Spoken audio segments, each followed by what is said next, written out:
What's happening, everybody? Sam, the people out there, we're competing with the Jazz Bums. Obviously, we are in very similar leagues in terms of channels, streaming, overall content, all of those things. But we at least do have Vaginal here. So maybe the Jazz Bums are not the hottest show in town, but yeah, you know, it's a lot going on. yeah. Oh, that's what. All right, then it's a good day to do it. Sweet. Those are the okay. Oh, Perfect. We have a chat here already.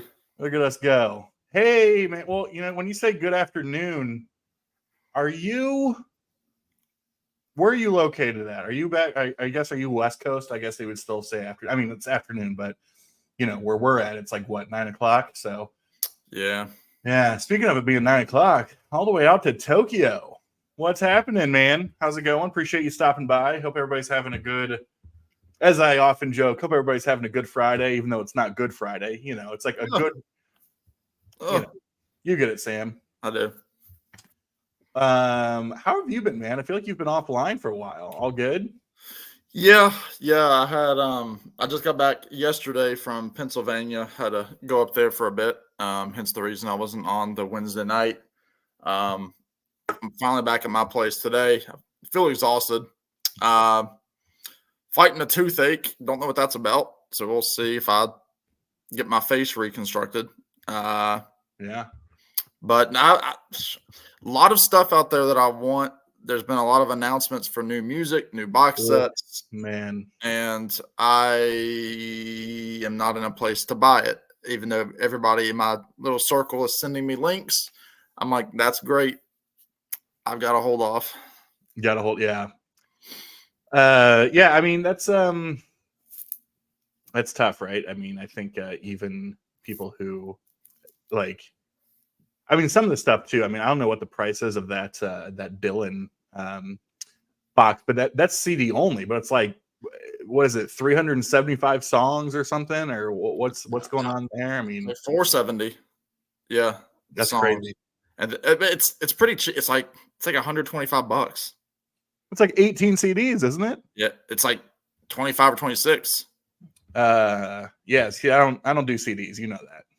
But Third Man Records is doing the their new vault is going to be like highlights of it. I saw that today. 3 disc. Yeah, I did see that today. Obviously, it's a copyright set because it's 1974, so they want it all out there. The future. Well, if anything happens tomorrow, let me know.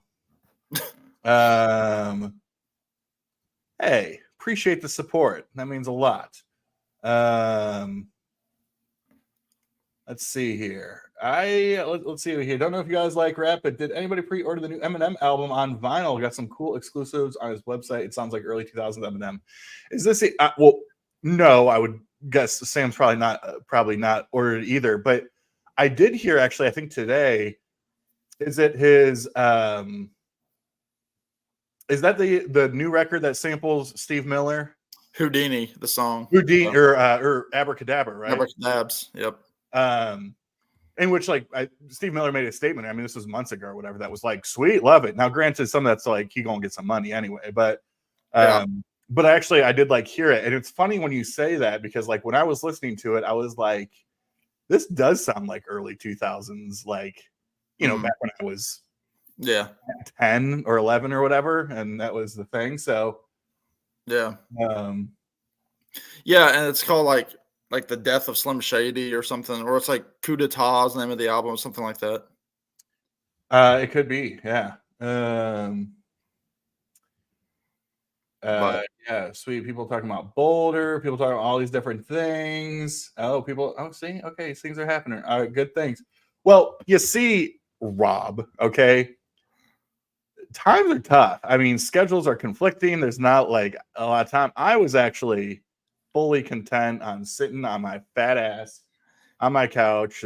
I sent Rob, I don't know if you answered me, but I sent you an Instagram message saying that I was thinking about you because I was playing a record that you showed on Wednesday. You could get back to me. And so I was fully content with just sitting there listening to Rock of Ages by the band. And then Sam said something like, "You want to get frisky?" And of course, when Sam asked that question, I can't say no. But yeah, it's tough. So yeah. Hey, Mike. What's the countdown here, Mike? I was just commenting your video anyway. What, 8 days? No, gosh, not even 8 days. I'll be there. I'll be there on Thursday. 6 days on the road, as the song goes. Yeah, no, there's a lot of stuff that's out there being announced today. Stuff that was coming out today. I know you had mentioned that the Rhino High Fidel was announced today, was it not? Or yesterday? Yeah, today, I think. Yeah, it was Bad Company and Yes Relayer, which I will talk about here in a second. But yeah, there's that. For me, I mean, so for any Monkees fans out there, there was the record label Run Out Grooves, which put out the first 2 Monkees records in the style as the Rhino High Fidelities. They were top notch. They're considered the playable, like they are the listening copies of most collections. They are curated by Andrew Sandoval, who is the Monkees. You know, he was the Monkees guy, but he's also done a ton of stuff with the Kinks, all those groups of the 60s, the Zombies. He's worked with them. And there were rumors for years because Run Out Grooves just stopped. Like, I think they went under. They kind of handed it all over to Rhino. But that Kevin Gray had mastered the classic Monkees records, and they were just sitting there. And today it was just announced that with Andrew Sandoval's footprints or fingerprints, Headquarters, the 3rd album, their kind of DIY album, is coming out in September. So it's going to be really good. So I'm going to wait. I'm going to get it at some point, but it is on top of the list right now. Yeah, that's awesome. I've been seeing a few people post about this, the Synchronicity box. I don't know anything about it, if it's additional stuff, extra stuff, but I've seen a lot of people talk about that. We got some people connecting on them being from or spending some time in Colorado. All good things. I will have to see, Rob, because I leave on Thursday, and not to get all personal on the live streams, but I have a doctor's appointment on Wednesday, and depending on how that doctor's appointment goes, that's like one of those like I give up, or it'll be like I'm fine. So if it's not like an I give up thing, I'll probably be there. So basically, if I'm not there, I might be dead. just put that out there. Also, Rob, if you want to come hang out, man, let me know and I'll email you the link. Not sure what you're up to, if you're with the wife and kid or doing those different things, but the invite is always there, my friend. In terms of me, I don't know. I know that there's gonna be a good portion of Wednesday throughout the day that I'm gone. Not sure about the evening just yet. Plans are not finalized. Well, thanks, Dan. That's awesome, man. I actually love that comp. Yeah, I mean, I think there's a lot of times like those types of artists where we kind of went into this a little bit with the interview, where it's just like the comps that come out later, like the archival stuff, it's just a bunch of like outtakes and, you know, just like first versions here, this and this and this and this. But, you know, based on like what Frank was saying, is like they had put together and wrote a ton of stuff that just never made the records, and they only put out 2. And so that comp is really strong, and again contains a lot of the big, I mean, they didn't really have the hits, but a lot of the really great stuff from those 2 LPs, as well as a bunch of other stuff. So I appreciate you watching and doing that. So let's see, some good stuff. Okay, cool. Yeah, Rob, let us know, or shoot me a message or something. We'll get you up if we're still. I'm not sure how long Sam's going to be up. You know, Sam, you got like a light or anything over there? You're looking pretty dark. for the whitest person I know, you know.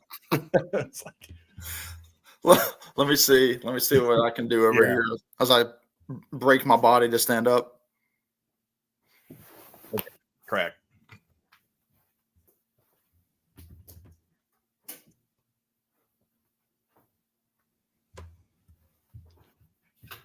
got things happening. I guess.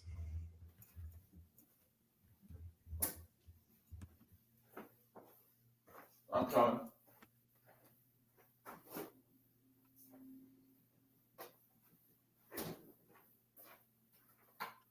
Yeah, actually, well, wait, I don't know, Sam, if you can hear me. So I don't know what Dusty Old Fairgrounds. It's a Dylan song, but what did that end up being on? Or was that something that maybe came out on like a bootleg series like thing? Yeah, I don't think it was. It was definitely never on an album. Because I think the year though was like maybe 63. Good Like it job. was early. Yep, 63. Oh, was it? Wow, see? Yeah. It came out on. Let me see. It came out. So 63 would have been like Times They Are Changing Sessions. Yeah. He's only played it one time live, April 12th, 1963. Actually, it looks like he copied. He ended up doing copyright on it 10 years later, 1973. Oh wow. So it's kind of funny, which is when the album came out, the Blue Ash album came out. But yeah, I mean that was what was cool, from that interview, Dan, was him talking about Scene. Him talking. I don't know, Sam, if you've watched it or whatever. I know you've been out running around and busy, but it's on my watch list. Yeah, but he says like the defining moment or whatever for him was that he saw Bob Dylan at like the Cleveland Memorial Theater or whatever on the Highway 61 tour with the Hawks. Yeah, and that it was like funny because he was talking. We joked a bit about like, well, like I don't think anybody liked that. And he said no, like Bob has said in multiple like interviews that like the only places that liked him were Minneapolis, Cleveland, and then like somewhere in Texas or something. Wow. It was like the only cities that enjoyed the going electric sort of thing. So yeah. Well, on the hey, what's up, Vance? Oh shoot, what's it called? The No Direction Home documentary. The guy is talking about, one of the sound guys was talking about, he's like, nobody understood. He's like, I was doing these shows every night. He's like, they sounded fantastic. He's like, I didn't understand why people were booing. He's like, this stuff was great. It was obviously, at that day, obviously you didn't have internet, so you didn't have things going viral, knowing like what kind of stuff he was going to do. Just like today, people, are going to search set list online, and, the people that want to know that kind of thing. I personally don't like to know about that kind of stuff beforehand. But yeah, I mean, can you imagine? It would be kind of like, okay, I think a prime example. Okay, this is me getting with the pop culture, with the youths. Like Post Malone, who's the hottest thing out there right now. He's got this country album coming out. It's pure bro country, and I doubt the people that like got into him in like the rap world are going to be like, I'm going to follow him to the, to the Bud Light stage, and hear him sing about, January 6th. I just don't think.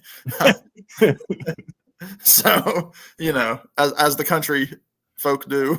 Yeah. Yeah. Well, I mean, those are interesting too. I don't know. Like, I appreciate how we don't ever have a plan, but then we like find ourselves having these like philosophical conversations, right? Well, this is why we're buddies. It's like there's like these, usually pop artists today that fall into like a certain genre, right? And but like Post Malone's thing for Post Malone fans is they're like, dude, he can do everything. Yeah.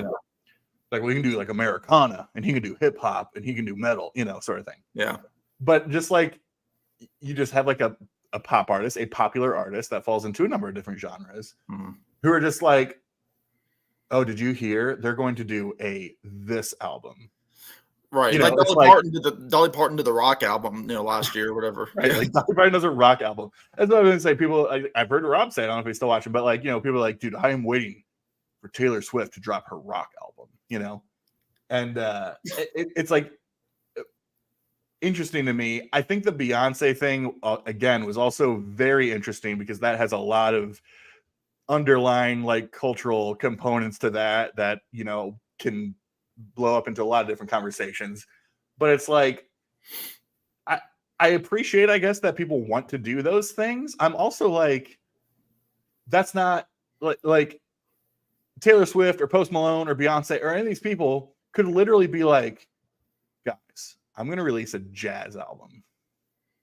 And people would be like, yeah, the best jazz album I've ever heard in my life. Yeah. Like, they would just like it because it's them, not because, it's just so one of those things, right? Like, yeah. Like when's Taylor drop her punk album, like Right. or something like that. Yeah. Do you think people are more accepting of that now than they would have been? And I mean, obviously they would have been in 1966. I mean, that was the big thing. Like that was the big thing with the Beach Boys going to Pet Sounds. It's like, we're going to leave the surf music behind and do this introspective, ballady kind of album.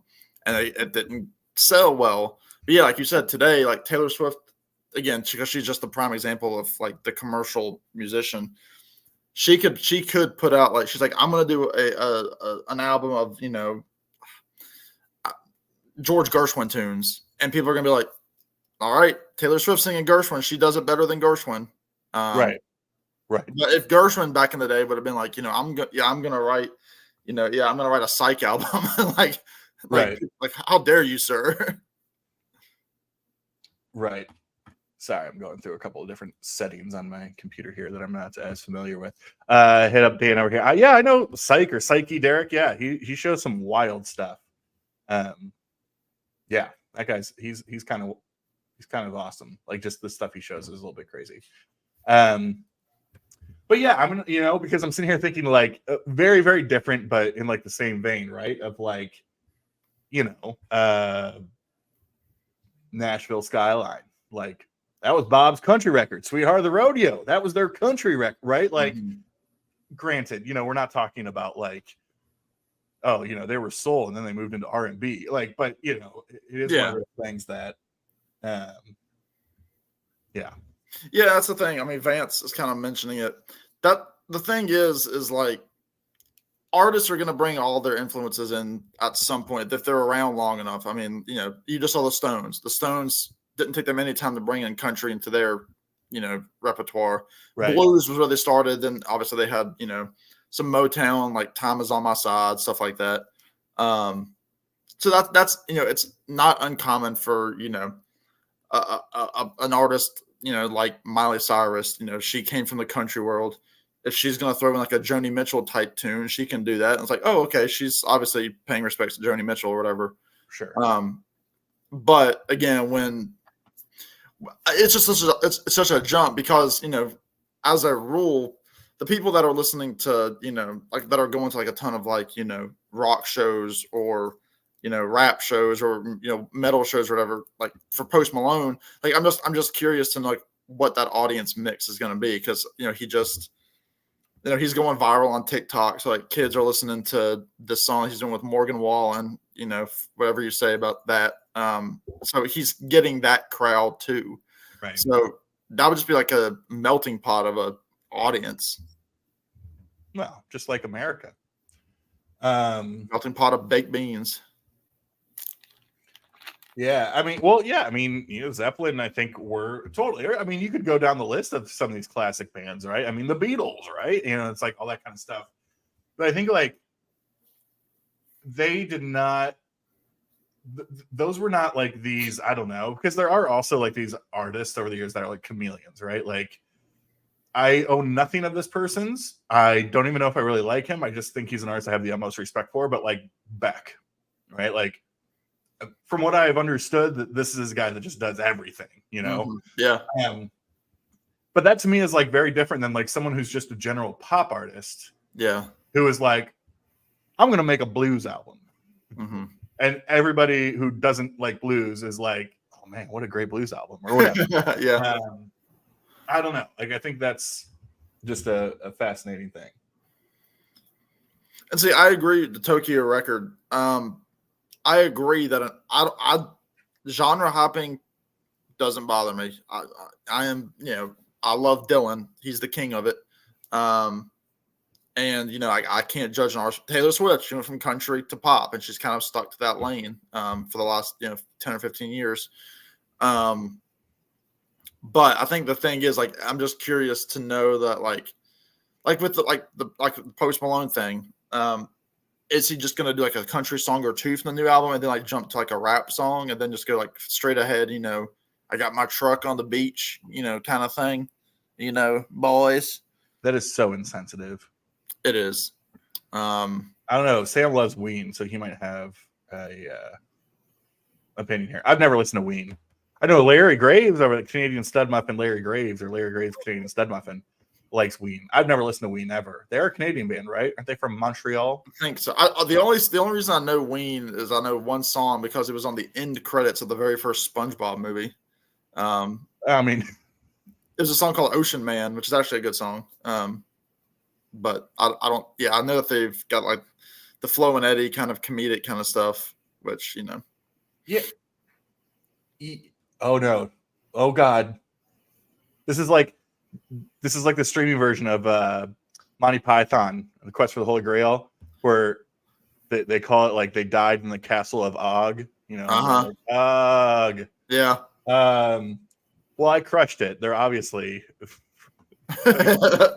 from Montreal. Thank you. No, they are from Pennsylvania. You're right. Okay, so Marcia jumps in and she's like, "I'm jumping in," and you're wrong. Yeah, I don't know. Why do I think they're from Montreal? Not a clue. I don't know. Maybe I just assumed they were Canadian because it was because they're funny. Because they're funny, and it was Larry talking about them.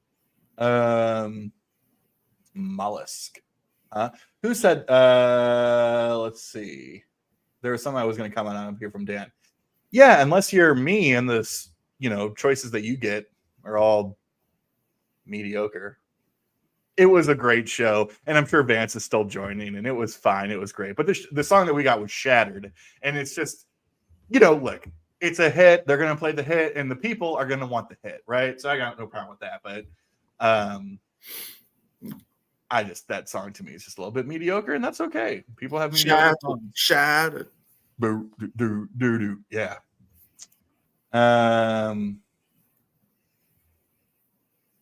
Let's see here. Find some other stuff. But no, I mean, I think what we're talking about is different than just like, genre hopping or like, musical chameleons and all that type of stuff. It's like, just think of like, it's the.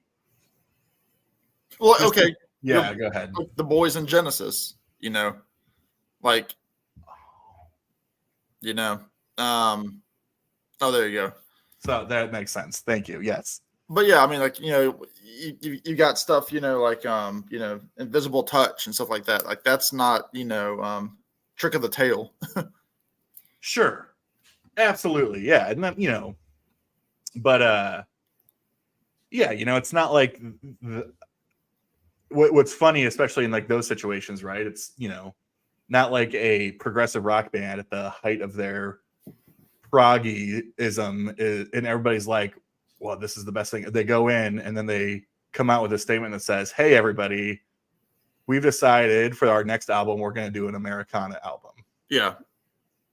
People would be like, well, why? This is for you, Sam. Oh, yeah. Brian's an awesome guy. I think Alex will back me up on that. He's just salt of the earth kind of guy. I wish he'd do more content, but I'm glad to see him back doing a couple more series. Yeah, Brian's good. Yeah, he's great stuff. Here's a question. When you learn about a new artist, let's say visual artist, when you go to their website for their first, like a visual artist in terms of like a painter. I don't need any artwork. Now here's what's tragic, probably, and you're probably the same way. When I learn about a new art, when I learn about anybody, if it's musical artist, my first place I go is Wikipedia. Oh, yeah. I am going to go to Wikipedia 10 times faster than I would go to their like artist website, which is probably sad and terrible, but I don't know. I feel like that's like the first line of defense sort of situation. Yeah. But usually if I go to the website, I'm probably going to go to either the about or the store. if that's like an artist I like, I'm just gonna go straight to the merch. But you're going right to the merch. If it's someone you just heard of? It depends on how I heard them. Like if it's a musician, like I heard them, playing like on Jimmy Fallon or something. Like, oh, I like that song. I'm gonna go and look at the merch and be like, oh yeah, okay.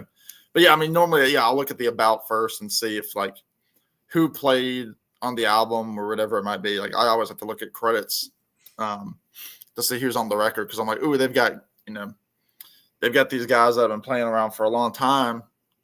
I'm like, okay, that means they've got some chops, and I'm more than okay with that. Yeah. Man, the comments are rolling. Oh my goodness, we got some people. I will also put this out there. If there are people out there that want to hang out and join, Vance, if you're also a vagabond misfit virgin. Speaking of virgins here, Steve's here. Yes. Well, yeah, thanks for the right on. I mean, Wikipedia, it's like that's my thing. I think I know the answer to this, but Steve, have you already ordered Bobby D? Oh yeah. Let's see. All right, bam. So that's the thing, and Alex, I know you've talked about this too with like the box sets. That Dylan set, when it's out, give it 2 weeks. It'll drop $20 just in a couple of weeks. Yeah, well, I don't buy CD sets anyway. Well, no, but like, yeah, but you know what I mean, like that. Yeah. Like that's going to be on Amazon clearance quick. Yeah. I go, oh, hey, music in the house. Thanks for being here. Whoa. Oh my God, I got it. Dang. You see that, Sam? All right, so here's the thing. You see, Sam, this is monetization right here. See, I'm going to complain. Let me show you something here. Okay. Because, oh my God, Carly, thank you so much. Carly, hello. All right, so here you go. So look at this. I've got 1,384 subs. Let's take a look at these watch hours. Let's take a look here. Nowhere close. Yeah. So I will never be monetizing. Yeah, this was I recently, for all the people out there, thank you, Carly, for being the first. I reached the level that I can not monetize off like YouTube ads, but monetize in the standpoint of I can have super chats and I can have membership levels and all that nonsense. So this is fantastic. Carly, thank you so much. That means everything to me. Just amazing. All right, let's see where we at here. I'll be drinking my tap water for the foreseeable future. The first thing I do, I will say when I hear about a band or an artist, first thing I go to their Wikipedia and scroll all the way down. I scroll all the way down to their personal life and learn what their politics are. That's the first thing I do. Good Lord.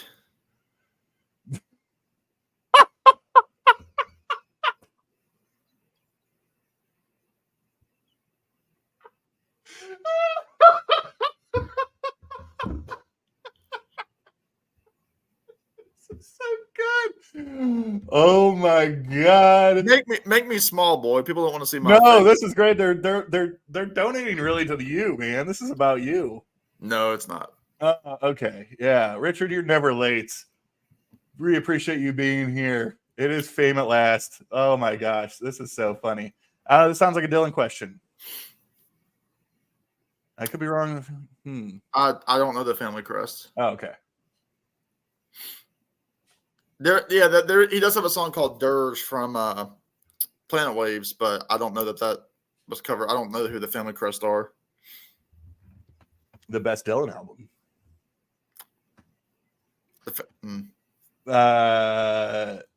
Yeah, just about. Wow. This is so funny. Yeah, go ahead. Give me your rundown for next week when you are heading up. When we are heading north, as the song goes. Yeah, you. Are you heading north? There's a lot in the air. Okay. Well, I leave here on Thursday, Thursday morning and get in up there around noon-ish. And then Mike is in like the west burbs of Boston. So I'm still looking at what I want to do in terms of getting out there. There is like a shuttle bus that's like $10. I might do that because, like, I don't know, an Uber would just be crazy expensive.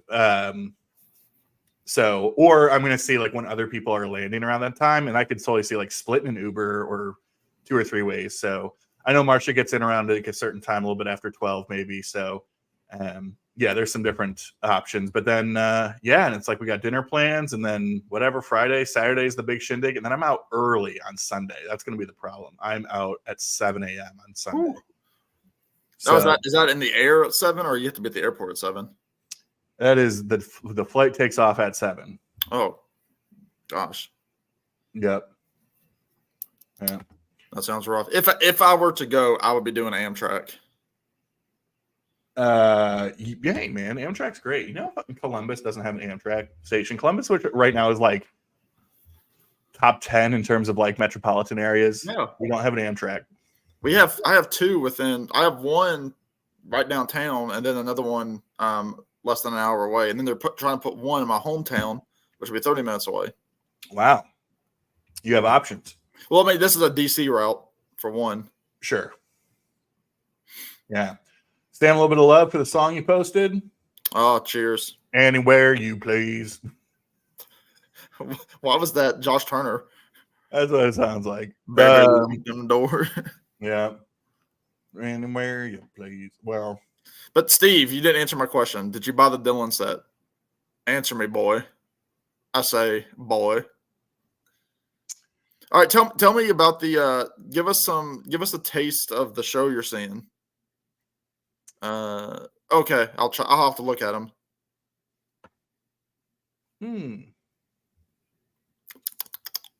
Yeah, I figured. Rollerblades. I'm a fan of them, not just music, so again, genres fun. Yeah, I can see that. I mean, I get what you're saying totally, right? Like yeah, we could unpack that further, but I get what you're saying there, Brian. Steve did. Yeah, I figured. Let's see. Mark. Say, look at that. Thank you, Mark. Mark would listen to that song anywhere you please. One day I'll make money on songs. Until then, I just drink my tap water and suck on a chili dog. Someone's got to. Man, what a time to be alive. I am so hot. My God. I'm like sweating over here. Today was only like 80 around here, which was real nice. Yeah. But also like this whole week is going to be like in the high 90s. Just like, that's the thing. Like, people that are complaining in the wintertime that, you know, it's too cold. Just think about me sweating now and hating the weather. Yeah. Yes. I do, Dan. Yeah. I don't have anything of theirs, but they are pretty awesome. I would guess, Kyle, I would guess you're an Arabs and Aspic fan too. Look, I am just a hot mess over here. So the show tomorrow, this is pretty cool. Actually, Steve, I will be fairly close to you. I would probably not be I would not be close enough to like the barrier that you would feel safe crossing over, but I am like west side of Chicago. So I will be in Berwyn tomorrow. I think the hotel we'll be at is in Hillside, maybe, so a little bit more even more west towards you. But I don't know, Steve, if you've been. I'm guessing you've been to shows back in your day at Fitzgerald's. But we'll be going to see the Big Star Quintet. So it's Jody Stevens, obviously. And then, kind of a collection of other people who kind of make up this super group to pay tribute to Big Star. So specifically, they announced one show, and this was the one show that they announced. It's the first show, sold out because it's got guys from Wilco in the band, John Auer from the Posies, and then one of the guys from the DBs. So kind of like this, this sort of power pop collective, alternative rock collective. And so they announced that first show at Fitzgerald's. We got tickets because they're celebrating 50 years of Radio City. And then what was kind of funny is they announced a little bit of a mini tour. They're doing some of Europe, and then they're doing a smallish tour across the States, but bringing in Mike Mills from REM. Yeah. Which would be really cool. But Mike Mills will not be doing the show tomorrow. So,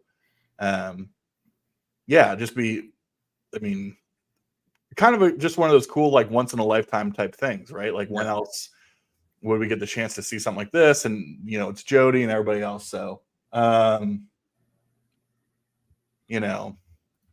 I did just tell you, Steve. Yeah, that gives you a whole day, Steve, to pass those almonds that you're eating and cross. Steve, I want to know your thoughts on the Rod Argent sad news that we just received yesterday. That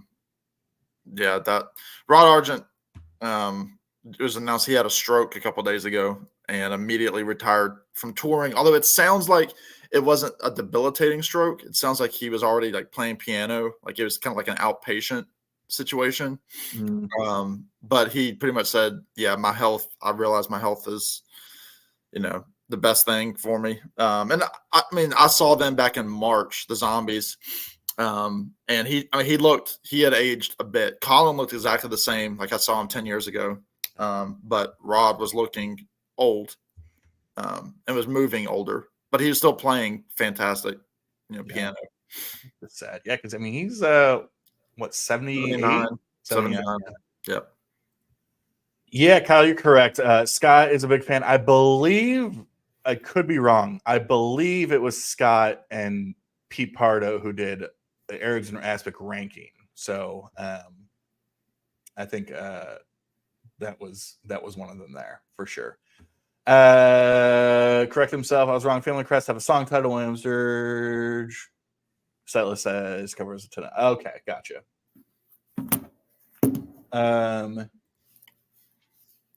Yeah, it's kind of it's like prog metal-y, but like not. Yeah, I should get some more of their stuff because they would be like right up my alley. I've liked what I've heard. So there's that. Other stuff I did pick up. I know we were talking earlier about some of the audiophile stuff. Rhino Hi-Fi got me again.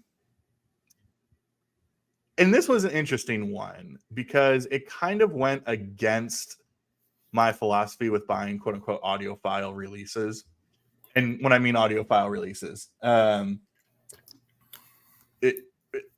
I mean by it is like the higher dollar type things, right? Your MoFis, your analog productions. I don't do, I guess I have a couple that were more like gifts or one-off things, but I don't do like the UHQRs and the MoFi one steps, anything like that. Even like I'm trying to get away from like the double 45 stuff just because it's, $60 some bucks, and double 45s thing is just annoying to me. But what's that? That's a lot of exercise. Listen to those. Okay. Well, it's just that, I think sequencing is important, so it's just one of those things. But like other things, the hobby like that has ebbed and flowed over the years, right? Like there was a time that I was like content. I wanted to get every Miles Davis MoFi, and I wanted every Bob Dylan MoFi. And I'm an idiot because those two people happen to be like the most prolific artists in the history of fucking music. It's not like I actually have most of the Dire Straits MoFis, but that's because they released 6 fucking albums, So like, oh, good job. But I'm like, wow, I got like 10 Miles Davis MoFis. Like that's 10% of his discography. Good job, right? So there's that. They already did. That was part of their last one. They're still in stock. I forget the Devo record, but they just released the Devo on their hi-fi last round. So I went, the ones that they announced today were Bad Company self-titled and Yes Relayer. I, as I'm sure so many people are continuing to just be fascinated by these choices. Like by like the decisions of like, yeah, what is like the room, like the conference room look like of people making the decisions, right? Like what the conversations are happening, because it's just like seems so like, I don't know. Yeah. You know, it's like, and they're all smarter than me, so like I will totally give them that. It's just like a fascinating thing. So, you know, like the Bad Company record a lot, obviously, but to me, that's not a record I like enough to get like a $40 audiophile version of. But they did get me with the Yes Relayer, and here's why. I do like that album a lot. I know it's not Steve's thing.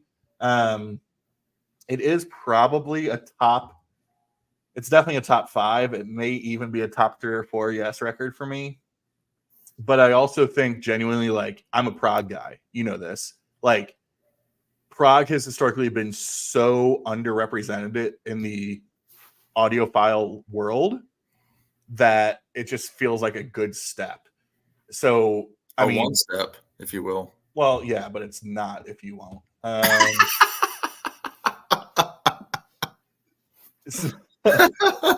Yeah. Yeah. So,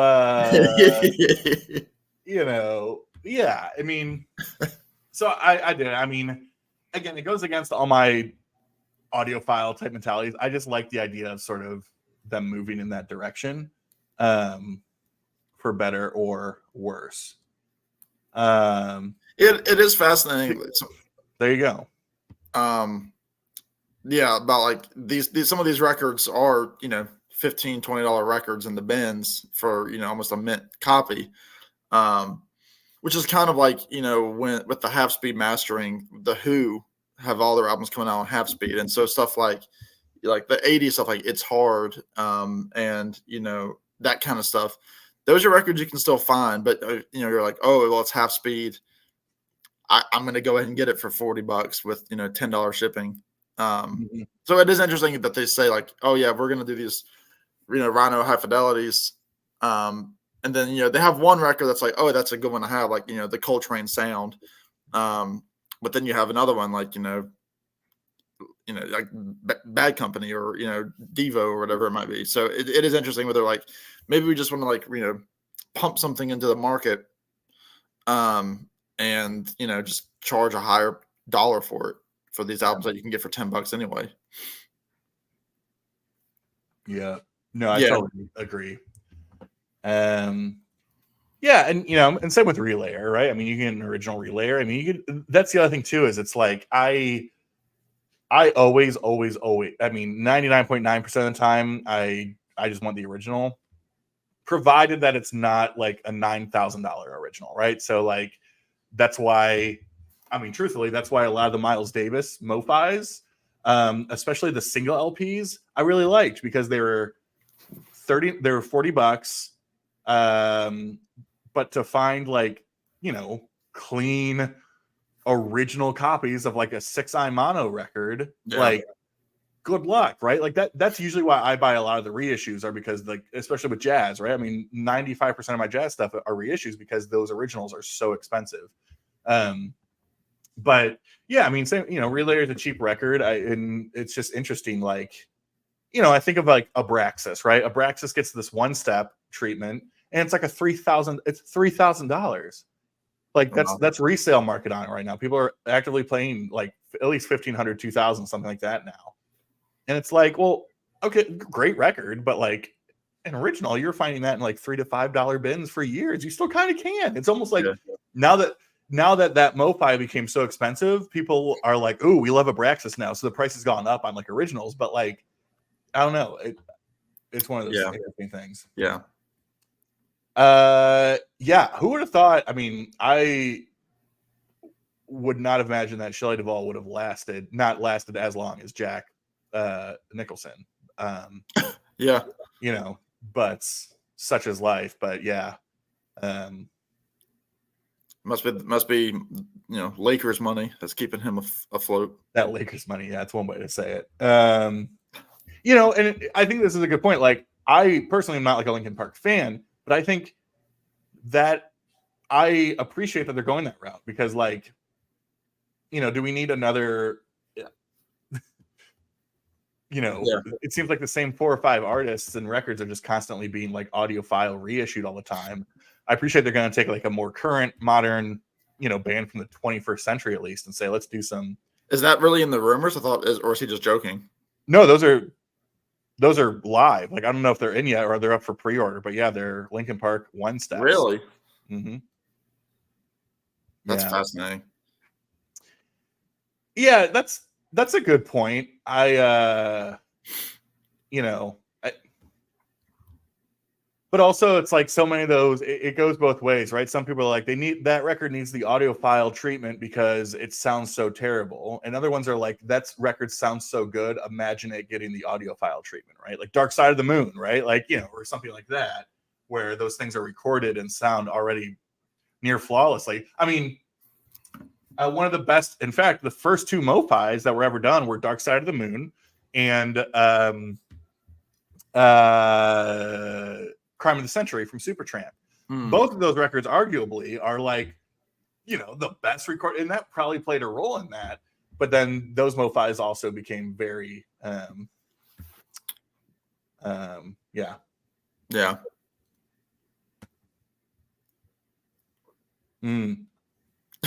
Warm. Well, see, the thing is, like, the thing that they would like, it's rare that you're seeing these, just like for Rhino, for example, the mega albums coming out. Like, you don't see, you know, your Dark Sides. You don't see your, I don't even know what else, you know, Bold as Love, you know, Jimi Hendrix, whatever. Like, you would think that like the market would go for it, but at the same time, you know, they put out stuff like, you know, American Beauty by the Dead, and like it sells out fast. That's not a mega album. It's not on the same level as, you know, a Sgt. Pepper or something like that. So moving into like the 21st century makes me wonder, like, would they ever do something like, you know, like an American Idiot kind of thing? Sure. Like I would go for something like that. Yeah.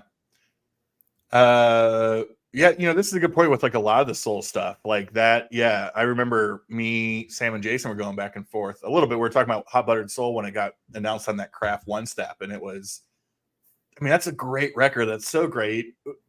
But this is an additional layer. I mean, similar to some of the jazz stuff too, is that, I mean, originals of Hot Buttered Soul, I love that record. Originals are out there everywhere and cheap, but they're mostly beat up. Like, it's hard to find really clean ones in that way. But Kraft also did a regular Hot Buttered Soul that was not like a One Step or whatever. And so, yeah, I mean, that's, you know, I mean, Sam, you're talking, and it's not, everybody has their own way of doing it, but it's like you're talking about like, you know, Rhino or Run Out Groove, right? Doing Monkeys.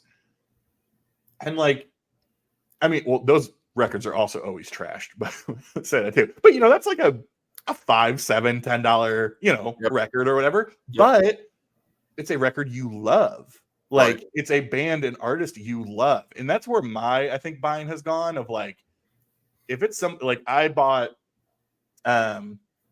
Excitable Boy MoFi was like from Warren Zevon, was one of my favorites because that's one of my favorite artists and records of all time.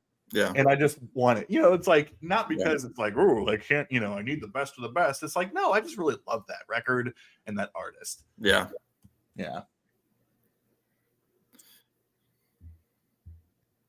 That's a good point. And like, I think I was asking you guys too about like the American Beauty thing, because that's one of the few that I have.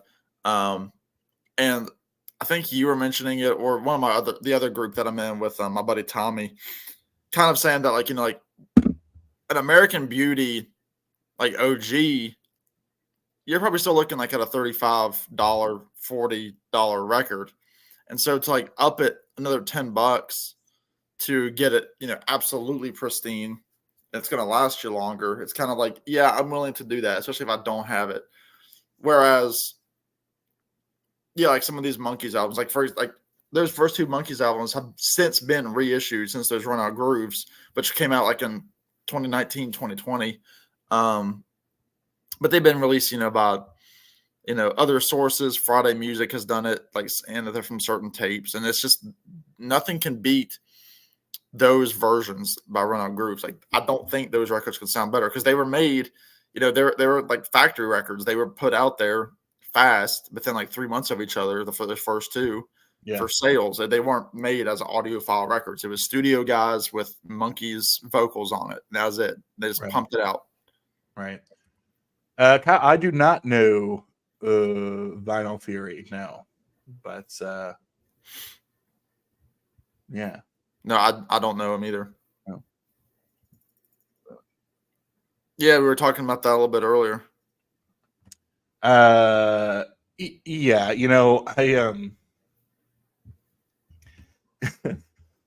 I mean, that's the other thing too, right? Is like there's enough. It's funny. There's enough streams out there that spend a lot of, and they are much more qualified and specialized in this area that talk a lot about the whole audiophile thing.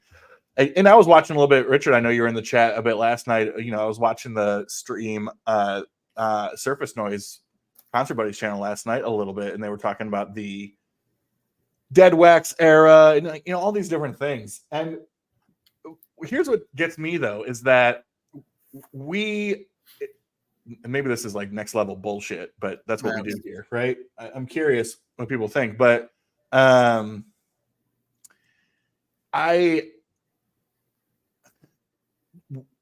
specifically the audiophile community, the people who like do these videos, talk about these things, all that kind of stuff. There's this sense that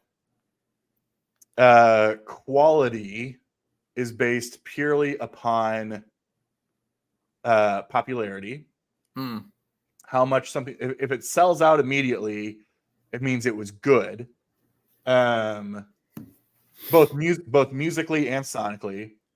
If it doesn't sell out immediately, it wasn't a good choice. If like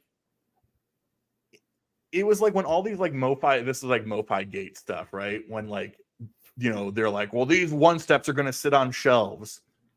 Well, maybe that's the design. Like maybe the design is not, let's just press these in super limited quantities so that a bunch of, I'm going to say it, like assholes go and buy 5 of them so that they can resell 4 of them. Yeah. And so I just don't know that, I don't know. Thoughts are just kind of all over the place with it. But, they're sort of talking of like, are we entering this world of, we're going to have a gazillion of these audiophile records on shelves, and are they going to be half as much as they're worth? And what are people going to do with their copies and all these different things? I'm like, I don't feel any sympathy for someone who bought one of these records for $125 with the expectation of reselling it for $3,000, and now it's worth half of that. Like, maybe that's why you shouldn't buy music. But the other side of it is that let's also remember this community and this conversation comprises probably less than 1% of people who buy records. So as much as people on YouTube like to talk shit about Wax Time and DOL and these like, $15 jazz records that are cut from CDs, like great, but every single record store sells them because most of the people who are walking in those stores are like, I want to get into jazz. And they'd be like, great, here's this $15 Miles Davis record that is brand new. And they take it back and play it on maybe it's their Crosley, who cares, or their Audio-Technica LP60, or whatever that sort of like beginner turntable is. And they have a ton of fun with it and love it. And it's like, we're over here and we're like, those people are wrong. Like they're doing the hobby wrong. Like, how could anybody want to play on that? It's all this stuff. And I'm like, because we make up such a small percentage of this hobby. It's like you think people who are buying a gazillion Taylor Swift records are looking in the fucking Dead Wax for and looking at matrices. Like you think they're like, oh, this was pressed to GZ, not my thing. Like no, they want the physical fucking media. Like So I think that is probably most people, but we're obviously in like a different sort of echo chamber. But And that's why you should never like bash somebody for using their Crosley because, yeah, is it the best thing for the records in the long haul? No. I found that out. And that's kind of how I moved into actually collecting, was because I talked to people that I know and they were giving me, insight on why my Crosley was acting the way it was. And I had no idea. But again, yeah, I mean, these kids that are getting Crosleys for their birthdays, or people that want to be hipster and have a Crosley in the corner. So they're like, oh yeah, I play vinyl records. Here are 6, Taylor Swift, Maggie Rogers albums. They don't care because they're having fun. When I had my Crosley, I had Abbey Road by the Beatles. I had a Willie Nelson album. I had a Brian Wilson album, and I love listening to that stuff because I'm like, that's so cool. I can listen to it in this format on my suitcase turntable. I was not caring or thinking like, oh, this is the Barnes and Noble exclusive versus a Run Out Groove. Like I didn't know any of that stuff. Right. It was vinyl. That's all I knew. Right.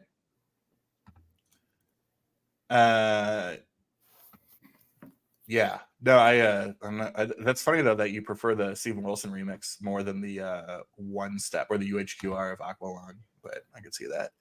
They have on Fury. We see the same time. It was great to see a video pop up a few days ago. Oh, there you go. Thanks, fans.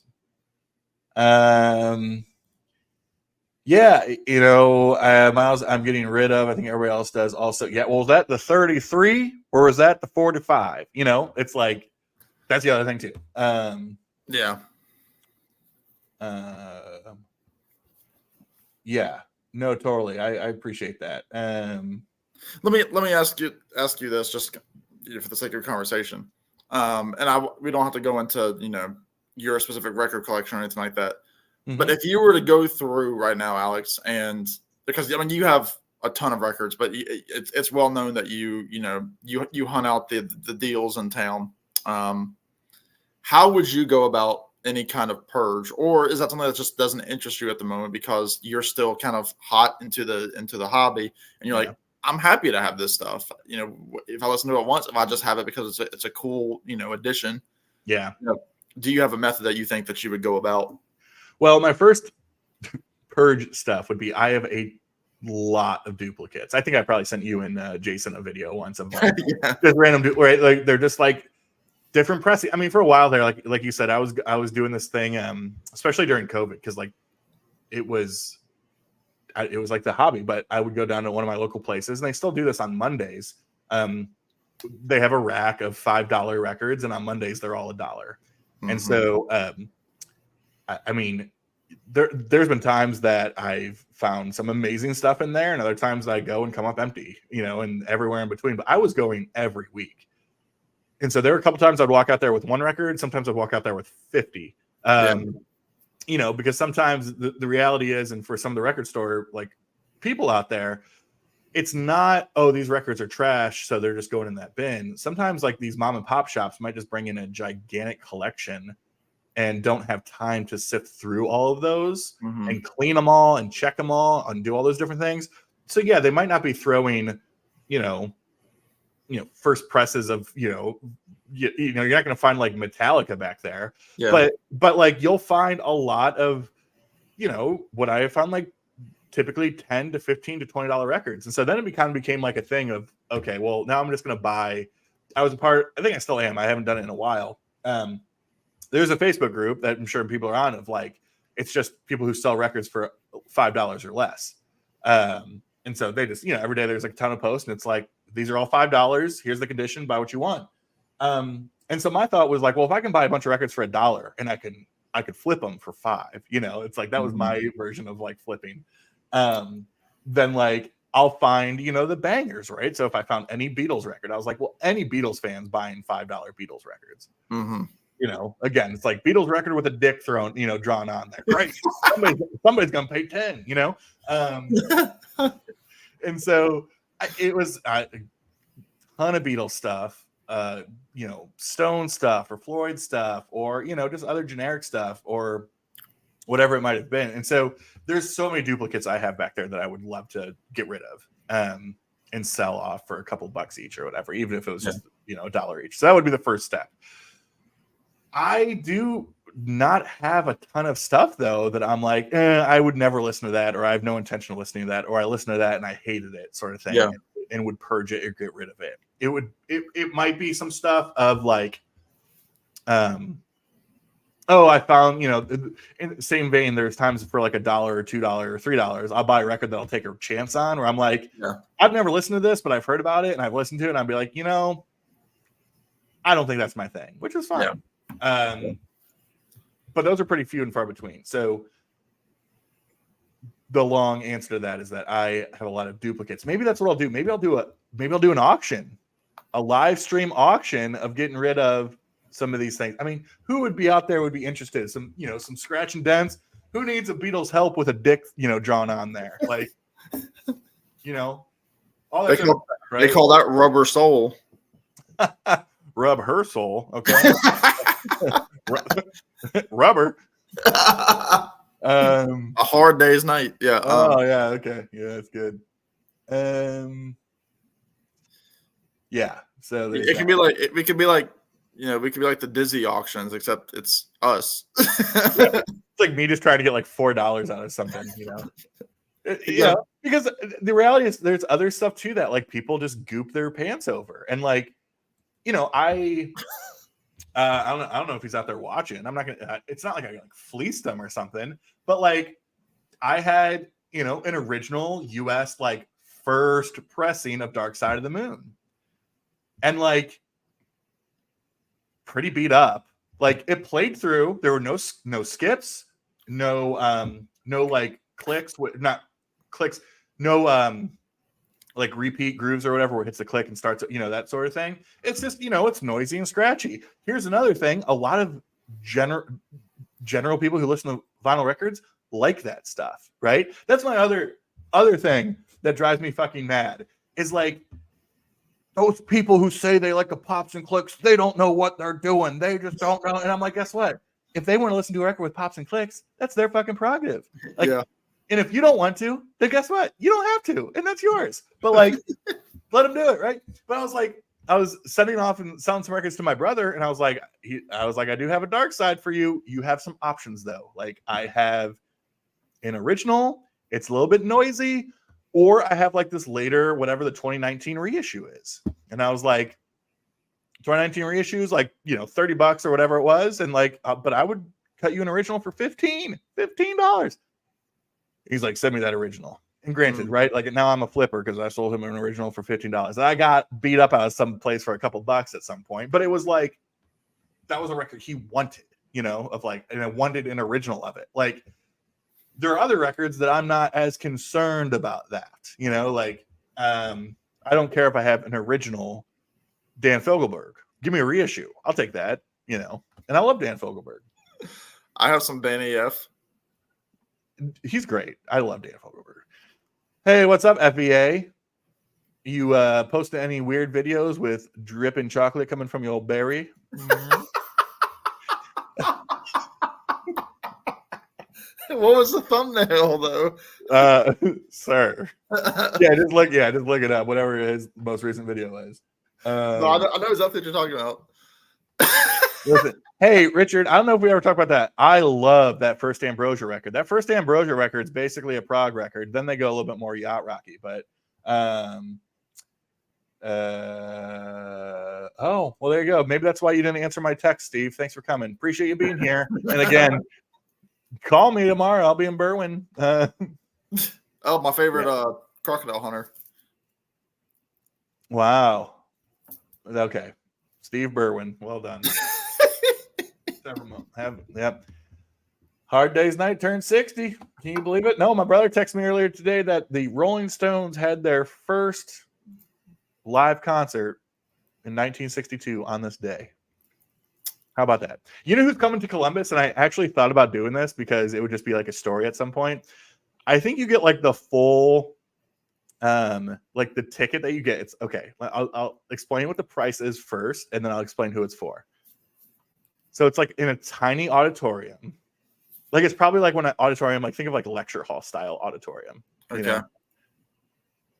Tickets are like $70, but that gets you like a moderated discussion, and then like a Q&A, and then you get like a meet and greet and a picture, and then there's like some music that gets played later, and it's like a full thing.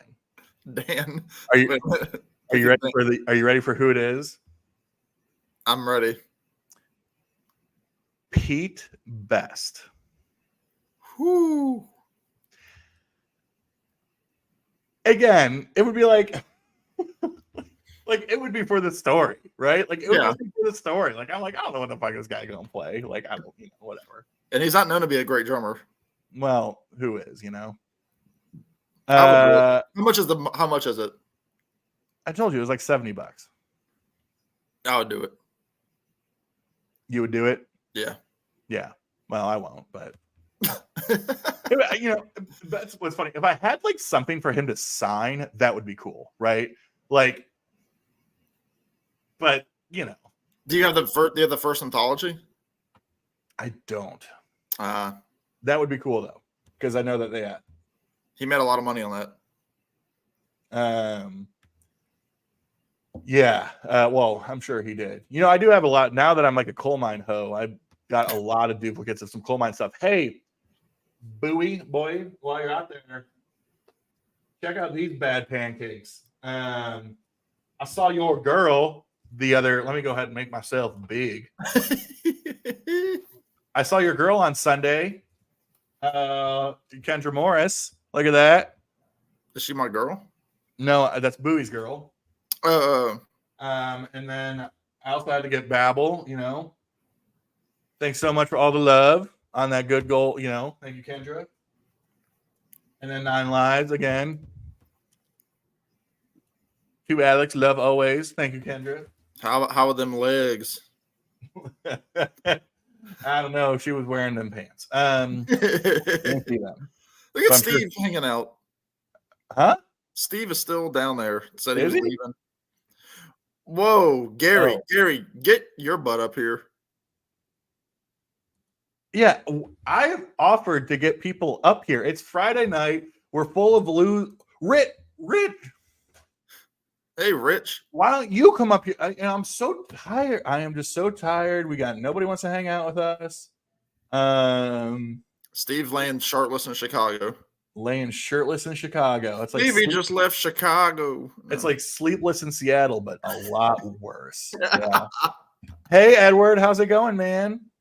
Hope you're staying cool down there. Now, you would have missed Barrel, right? Because you're a little bit more outside of San Antonio, I think. I think you've shared that on your channel, Edward. But yeah, that was pretty dicey down in Houston for a while there. And actually, the hurricane hit here Wednesday. Wednesday was like 72 degrees and windy. We had sunsets in Pennsylvania from like rain from the hurricane. Yeah. Right. Yeah. That's a good idea. Be like, yeah. Yeah, I loved your work on this album, Petey. Yeah. Just call him Little Peter, and Little. I'm sure that'll be really good. You're right. That is a lot of people. Again, I think it would just be it. I won't do it because I'm recognizing that it'd be one of those things that I would do just to say I did it. I have to say I love you in a song. Yeah. Yeah. First of all, Alex, could you imagine being Edward and living in Texas right now, just in terms of just heat? Oh man, no, I don't want to. Or the Gulf, Mississippi, Alabama, Arkansas, as the song goes. I do miss my mom and Paul or whatever. Is that the one? Yeah, Edward Sharpe and the Magnetic something's Zeros. Yeah, that's a band you would be in. Which yeah, she was small. I tell you what, though, her band was out of control. Good, her band was insane. Specifically, her bassist was bonkers. Well done, sir. Well done. Yeah. What you got going on the rest of the weekend, Sam? Anything fun and exciting? Yeah. Well, tomorrow's probably the only like chill day that I have for until at least Wednesday. Sunday I'm seeing Tommy Prine. Oh, good. Yeah. Yeah, that was a birthday present back in May. So, which I almost I kind of got scared. He posted on Instagram that he was canceling his last 2 shows of the tour. He didn't give a specific reason, and he switched a venue tonight in Asheville. So I was really worried that the concert was going to get canceled, but yeah, small venue. So I'll be seeing him. Obviously, there will be a review coming from that at some point. And then I will be kind of in my Monday through Wednesday. My lady friend is leaving for Europe on Wednesday evening, so she'll be gone for 2.5 weeks. Nice. Man, what are you gonna do for 2.5 weeks? Well, I was obviously looking at the Boston thing, but again, that's all dependent on other factors. But I know my dad had mentioned he wanted to maybe go up to Northern Virginia, do some. He's a big history buff, so we talked about doing maybe a couple of historical spots. We haven't really gotten into any details on that, but yeah, I mean, I haven't sat at home and listened to records or played guitar in a while, so I might just do that tomorrow.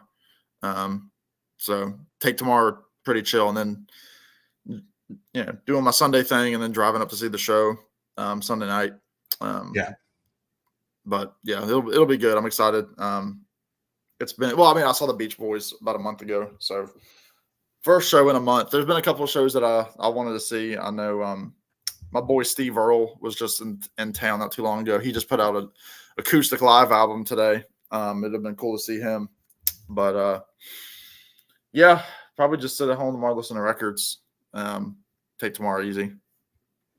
And you're traveling tomorrow. Yeah.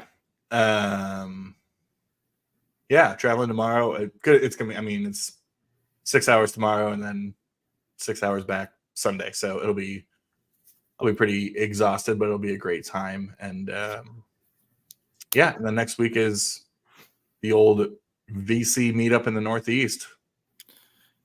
Are we required to bring brews, or will everything be provided? No, it's literally like it's a kegger.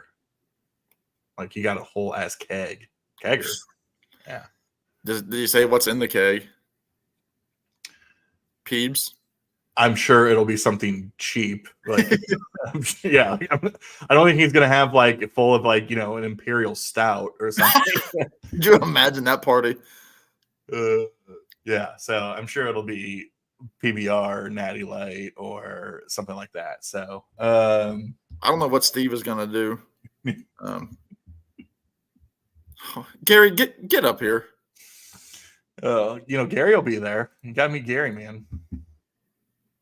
Yeah. Gary. Not to get personal, but are you bringing family with you to Boston, or are you just kind of coming solo? I know a lot of people are bringing some family, kids, wives, spouses. Steve is hoping for a boy toy, but I'm not sure if I'm going to be there. You know what I mean? Thanks, Dan. Well done. Oh. Yeah, I saw that, Richard, that he's doing 3 here. He's doing a number of them. I bet that would be a great show. I mean, that's whatever it was, that Francis Comes Alive live record. That was the first time I heard him, and I was like blown away. So I bet you he puts on a great show. Is that the one with Do You Feel Like We Do? That's it. That's the one. I can't tell you the last time I had like a.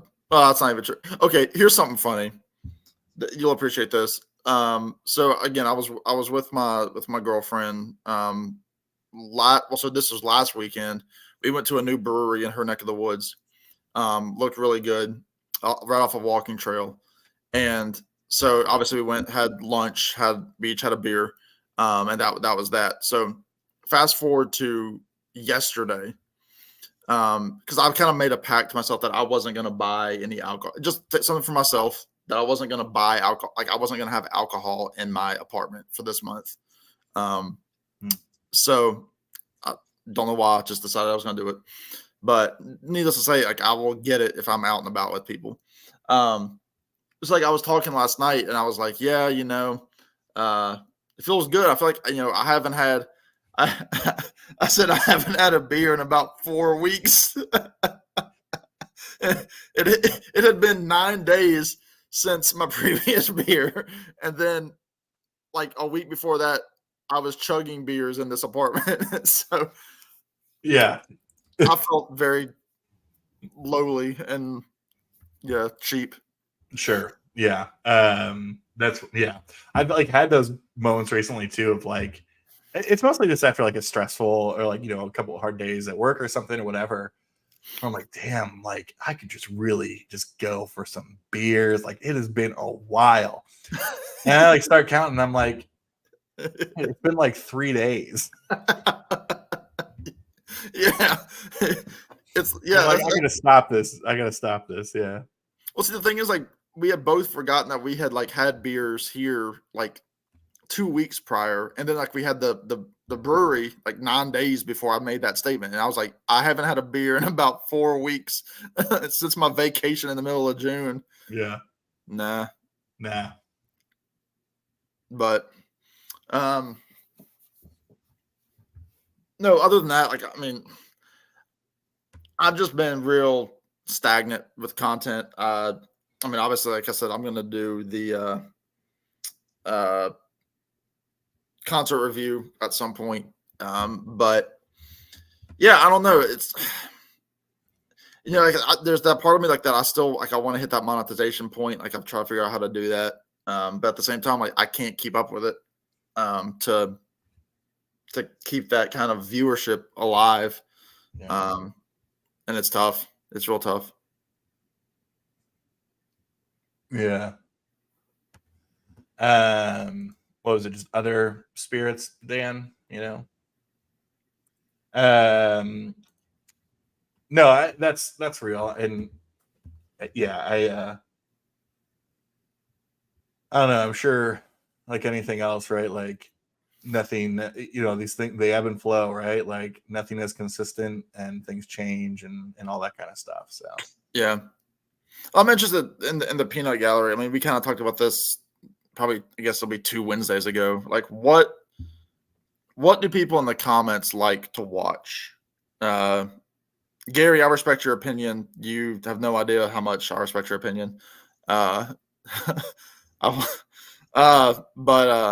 like, are you people in the comments there, big into, like, do y'all just like rankings? Do you just care about, what people are buying? Do you like, back in my early days of watching YouTube, it was always like I enjoyed watching people flip.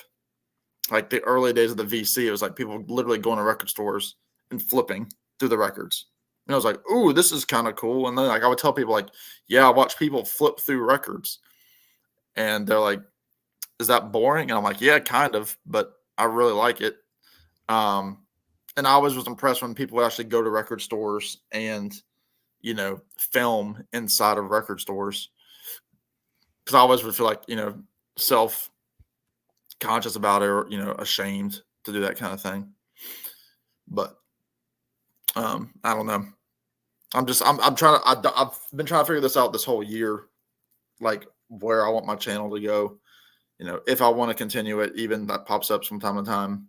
Because I just don't know, like the content that I make. I'm like, I feel like, I don't have more of the, like everything is just changed so much on YouTube. From even guys like me that came in about, 4 years ago, coming up in December. And I realized I just made this a very depressing stream about my woes and not making videos. But there you go. That's what you get, because I am a vagabond and all that stuff. Well, now we might have. Let me copy this thing here and keep talking to him. Richard likes the album reviews thread. Sam's songs, I appreciate it. Yeah, I know, Alex, you've been back kind of on the thread game, not the social media platform. Well, I don't know if you do that, but Yeah, I mean, like that was a big thing too early on, was like, contest entries and threads and that kind of thing. And like some of them are cool, but then like, like I'm thinking like, oh, I'm gonna do it. And then like 2 weeks goes by, I'm like, all right, that's not gonna get me reviews, because like, the selfish part of me wants wants people to find me in the algorithm. Like they're searching for certain things. Like I come up naturally for people. People aren't gonna search, let's say, to use a guy who makes a lot of threads, Chris Prophy. People aren't going to search my name and be like, Chris Prophy thread response to this new thread that he's put out. Like I'll get, 40, 50 views. And, like I'm kind of at the point now where it's like, like I put, 10 minutes into a video or whatever. And I'm like, yeah, I hope this gets, at least 60 or 70 views. But then like I did, like one of my more recent, like my vinyl finds for June, like I got like 60 views, and I'm like, that doesn't make sense. Like usually I get like 200. It's like I don't know. I'm complaining. I'm straight up complaining. I mean, I'm sure. Yeah, it's something that a lot of. I mean, it's not just you, right? Like I think a lot of people are probably. I didn't watch his video, but I know that he posted something about like algorithms and all that type of stuff today. I mean, I think one of the things, and by no means a professional at this, but I think like the thread thing is interesting because, well, hold on, breaking news. Let's see how it comes in. Please welcome to the stage, baby girl. No. Oh, hello. Oh, hey. God! How are you guys? Oh, better man. now. So good. How are you, Gary? Get this straight. Do you mind if I call you Gare Bear? Hey, lots of people do, and I'll be honest. Most of the people that call me Gare Bear are men. So Thank you. I'll join the club. All right. Oh, or could I just shorten your channel name to just call you Physical? Well, I am a Olivia Newton-John fan, so should I say turn your head and cough? Well, that I would prefer to skip. I mean, if you want to handle my balls, I guess that's up to you, but I would prefer you didn't. So yeah, you need a professional. So you were talking about what kind of videos? I was you couldn't see the tears through the camera, but I was crying a little bit too. Well, I understand. It's funny. I guess one of the reasons why I kind of want to pop up here is maybe to comment on that a little bit, but plus just because you know how much I like both you guys, and I think I've told both of you. If not, I mean, I know I've told Alex, but you guys together are fantastic. There's too many live streams out there, but like, I kind of feel like Alex just, whoever he pairs up with, it works well. But, you two together are gold. I love you two guys together. Thank you, Gary. Thanks, Gary. We love you. Do you want to join our? Well, we're just glad you're here. Yeah, well, I'm happy to be here. I'm happy to be anywhere. That's right. So no, but I still like vinyl finds quite a lot. I like when people rank things, like when you just did your ranking of Beach Boys, things like that. You did it too. So yeah, I enjoy anything also where people have to kind of put their opinion on something. So I like it when they review albums. I like the way both you guys do concert reviews. I think those are always interesting. Anything like that, those kind of things I like. I guess how do you guys feel about shorts?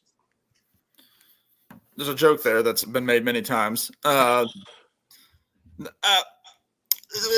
a funny one, Gary, because like I've done the short thing, and you never know what's going to catch on. I mean, it's all about the hashtags that you put in there or whatever. And like when you do them, like obviously you're trying to pick things that are very generic to get a lot of views. Like Beatles shorts.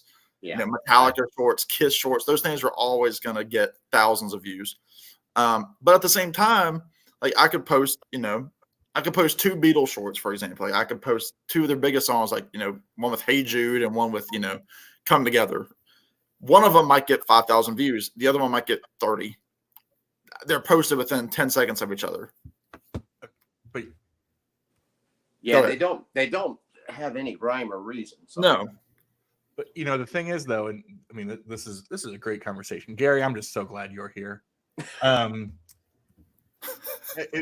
There's some good stuff going on here, but the reality is that Sam is like, you might, and this is probably what Gary's getting at.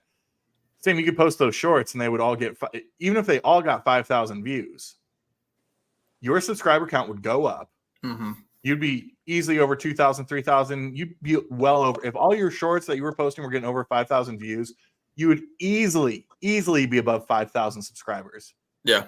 But guess what? Your June vinyl finds is still going to be at 65 fucking views. Yeah. So take your pick, right? But I also think, I mean, it's like the watch hours aren't going to go up or whatever. No. But I think, again, like if somebody is purely sort of measuring their, success or whatever off of subscriber counts, and that's what they do, great. I will say, I do think shorts can play a role in this world, right? Like, I think shorts are perfect for like a short promo or like a teaser of like, oh, I will be doing a ranking on Jethro Tull soon. Here's my Jethro Tull collection. Or, obviously these are not apples to apples comparisons, but like Rick Beato, does shorts, but they are quick 30-second snippets of a recent interview he did to get people to drive them to the channel to watch the whole thing or whatever. Yeah. Opposed to what they've sort of become, which is just, I'm going to go through my entire collection and do 10 shorts a day or whatever and hope that people watch my show. But here's the thing too with that. So like someone like Rick Beato, how many subs does he have? He has like 400,000 or 500,000, something crazy. Who's that? Was it Beato? Oh no, he's like in the multi-millions. Millions. Okay. So someone like him, it's obvious that he can advertise his stuff. What bugs me, and Gary's the perfect man to be on the stream because he's crotchety like I am, in the best way. But when somebody like with one of these YouTube channels, with like 300, 400 views, they put a short up to promote a video that's only going to get 30 or 40 views as it is. I'm like, I don't really need this in my feed. Like, I don't need to see this. Like, I don't need you to advertise that you're going to show, the same records in a vinyl finds that you showed last month. I don't need to see it. Because then, like, you get confused. You're like, oh, this is like the teaser that we're going to see here. And it's like, this is all I'm going to see. Yeah, I kind of, I get what both you guys are saying, like Alex with you saying it, talking about like a large channel doing it, but like say channels like our size, when they're doing advertisements, promos for shit they got coming on, it's like, you're wasting my time. Yeah. Yeah. I click on something that says upcoming. I'm like, oh, for God's sake. Oh, I hate it. And it's like premiering, like, oh my God, I don't need to see this. Like that's reason enough for me to hide it from my home screen. Yep. I'm with you. Hey, I want to give a shout out there. I saw Rich Strickler was on here. Yeah. And he said, yeah, right here. He says, when you guys figure out the algorithm, please let me know. I personally think Rich right now is on a streak. I like what he's been doing because, he's doing his stuff with that old Canadian fart out there. But he's doing his own videos too. I mean? And I love it when Rich makes his own videos. I mean, he's great. He's the ultimate collaborator. But I love it when Rich makes his own videos too. Yeah, I like seeing that because and the thing with Rich, they're talking about content. Like Rich, even he gives himself a hard time for views that he gets, just like a lot of us do. But he is constantly coming up with new ideas. Like these, like the thing that he's doing with Glenn, or like the things that he does with Brian Massey and Randall Nelson. There's things that are, movies or, TV shows or stuff like that. Like that stuff, in my algorithm, I'm not getting that stuff much. So they're some of the only ones doing that, and it's interesting. I think that he's a channel that I would watch whether I was, an actual friend of his or not, because it's new. It's not, my, favorite Beach Boys songs, like some of us do. But no, that's like that's the stuff that's great, and that's the stuff that the more you keep at it, that's the stuff that's going to find a niche and it's going to pick up. Now, Yeah. I will say this. I mean, still, new to this or whatever, and I'm not saying that I've figured out any like magic formula. I do think there are small ways that we sort of also like shoot ourselves in the foot a bit. That So like something, I don't know if either of you noticed this, but it's like what I've done is that I no longer do like if I'm responding to a thread or a contest, if you put in the the video title like entering a contest for Sam St. John, show us your sugar or whatever, What? It's like, I mean, you could go through like, I mean, like the titles that are like, showing luck for Sam St. John, or, showing chicks for Gary, or, that sort of thing. Like, those will typically, as Kyle is talking about in the comments, like those will get your standard subs, like, the other YouTubers, right? Yeah. Gary's going to watch them. I'm going to watch them. You're going to watch them. Jason's going to watch, like, we're going to do the great thing where it's, oh my God, Gary, I love how you showed that record. Love you, brother. Like, great, right? Like, that's what we're going to do. Or what, like, I have started doing is saying, okay, well, if this is the thread or the contest, there's obviously a theme to that. How do I tie that theme into like the title of this video? Yes. And then in the video actually say, this is in response to. Yeah. And I think it also works with, I mean, what was it? The, by no means a barn burner of like viewership, but like the thread response I did for Craig at Spirit of Vinyl. Like, I titled that like 5 questions for my collection, and it's had like multiple hundreds of views or whatever. Where if I would have said thread response for Craig at Spirit of Vinyl, it would be hanging out at probably like 40 or 50 views. Yes, yeah. I think that's an excellent point. I've thought of that too, and I've noticed that I've done that on a couple videos. I put like, whatever the topic is first, put that in quotation marks, and then maybe after it, I put, a thread for Sam St. John or whatever. Yeah. And that does help. It does make a difference. You're right. Because if you just put that, Sam St. John's, thread for Bands of Brothers, that's, if you put their name first like that, you're not going to get searched. No. Yeah. You're going to get your normal, you're going to get your buddies, who watch it. Now there's a way you can get more subs, is if you sub every freaking possible channel you can find, and then I do that on every goddamn video they make, and then those people will feel obligated to kind of watch yours too. So, but that's hard to do. I mean, if you work full time and you've got any kind of life, I mean, unless you're our buddy Sven, who does subscribe to multiple channels, has found his niche. He's niche. Yeah.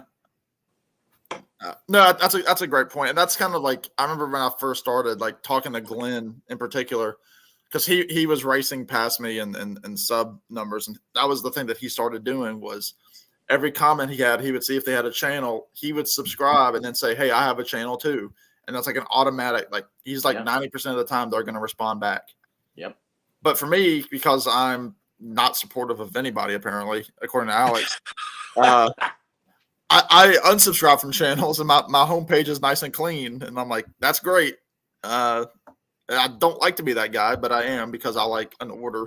I'm the guy that has his inbox at 0 on my email list, but that's mostly because people don't talk to me. I mean, I'll sub channels, and I got no problem subbing a channel, but doesn't mean I can watch it all the time.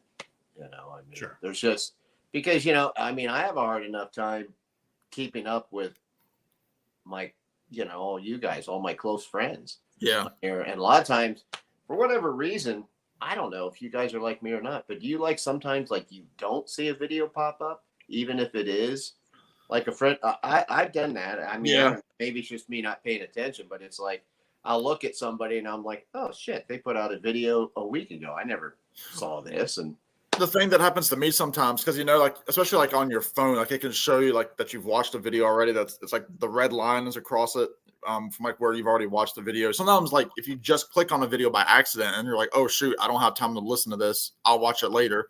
YouTube already shows that you've watched it, and then like a week goes by, like I've already watched that. I could remove it from my watch later playlist or whatever. That happens to me all the time, and then I'm like, oh, I never watched that video.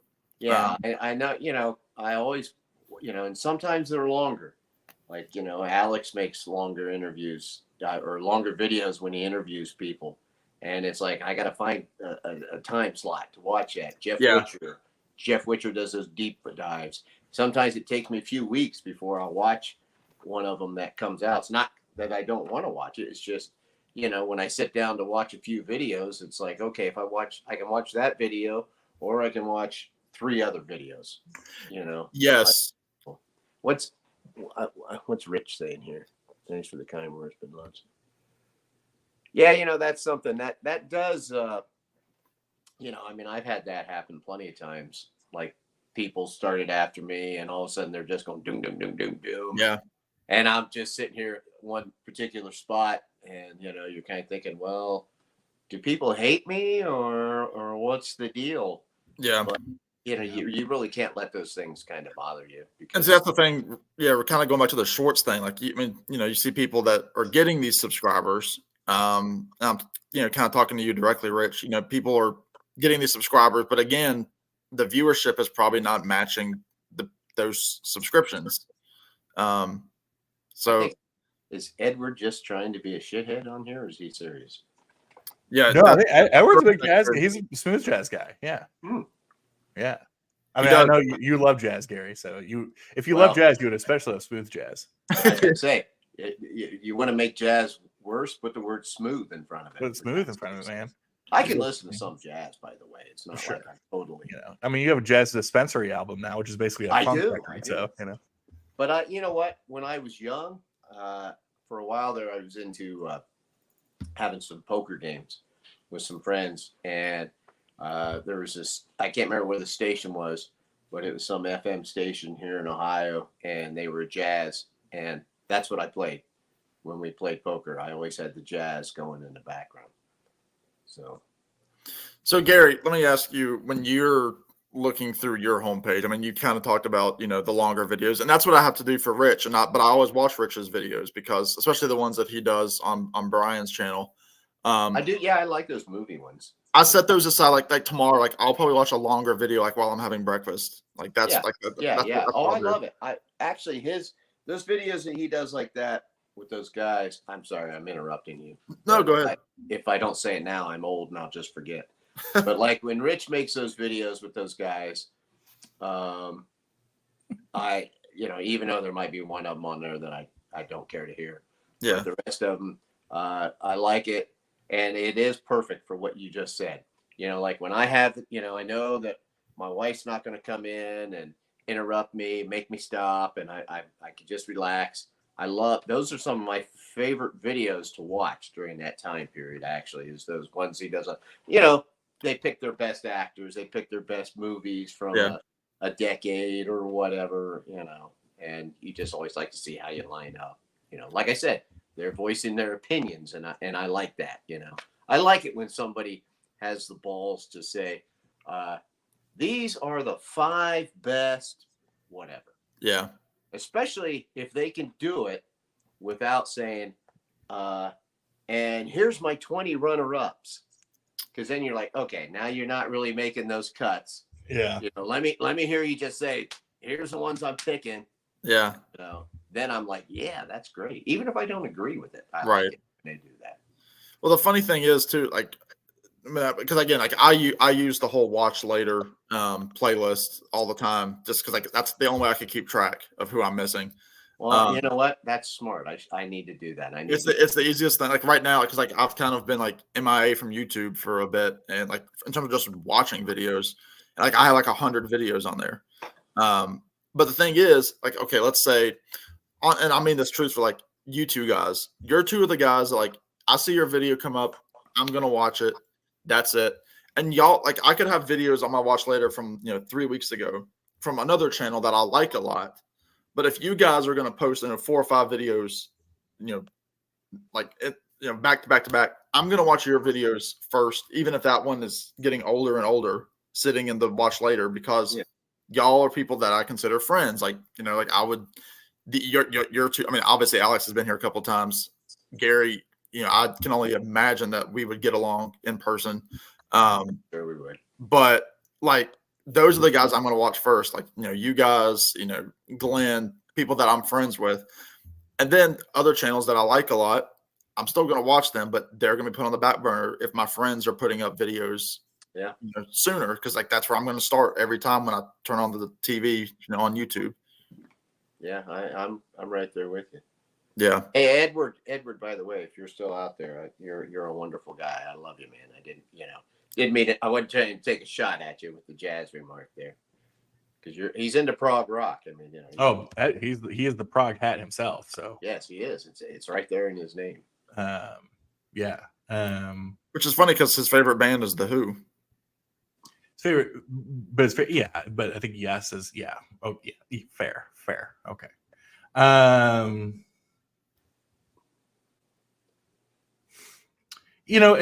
don't know. I think there's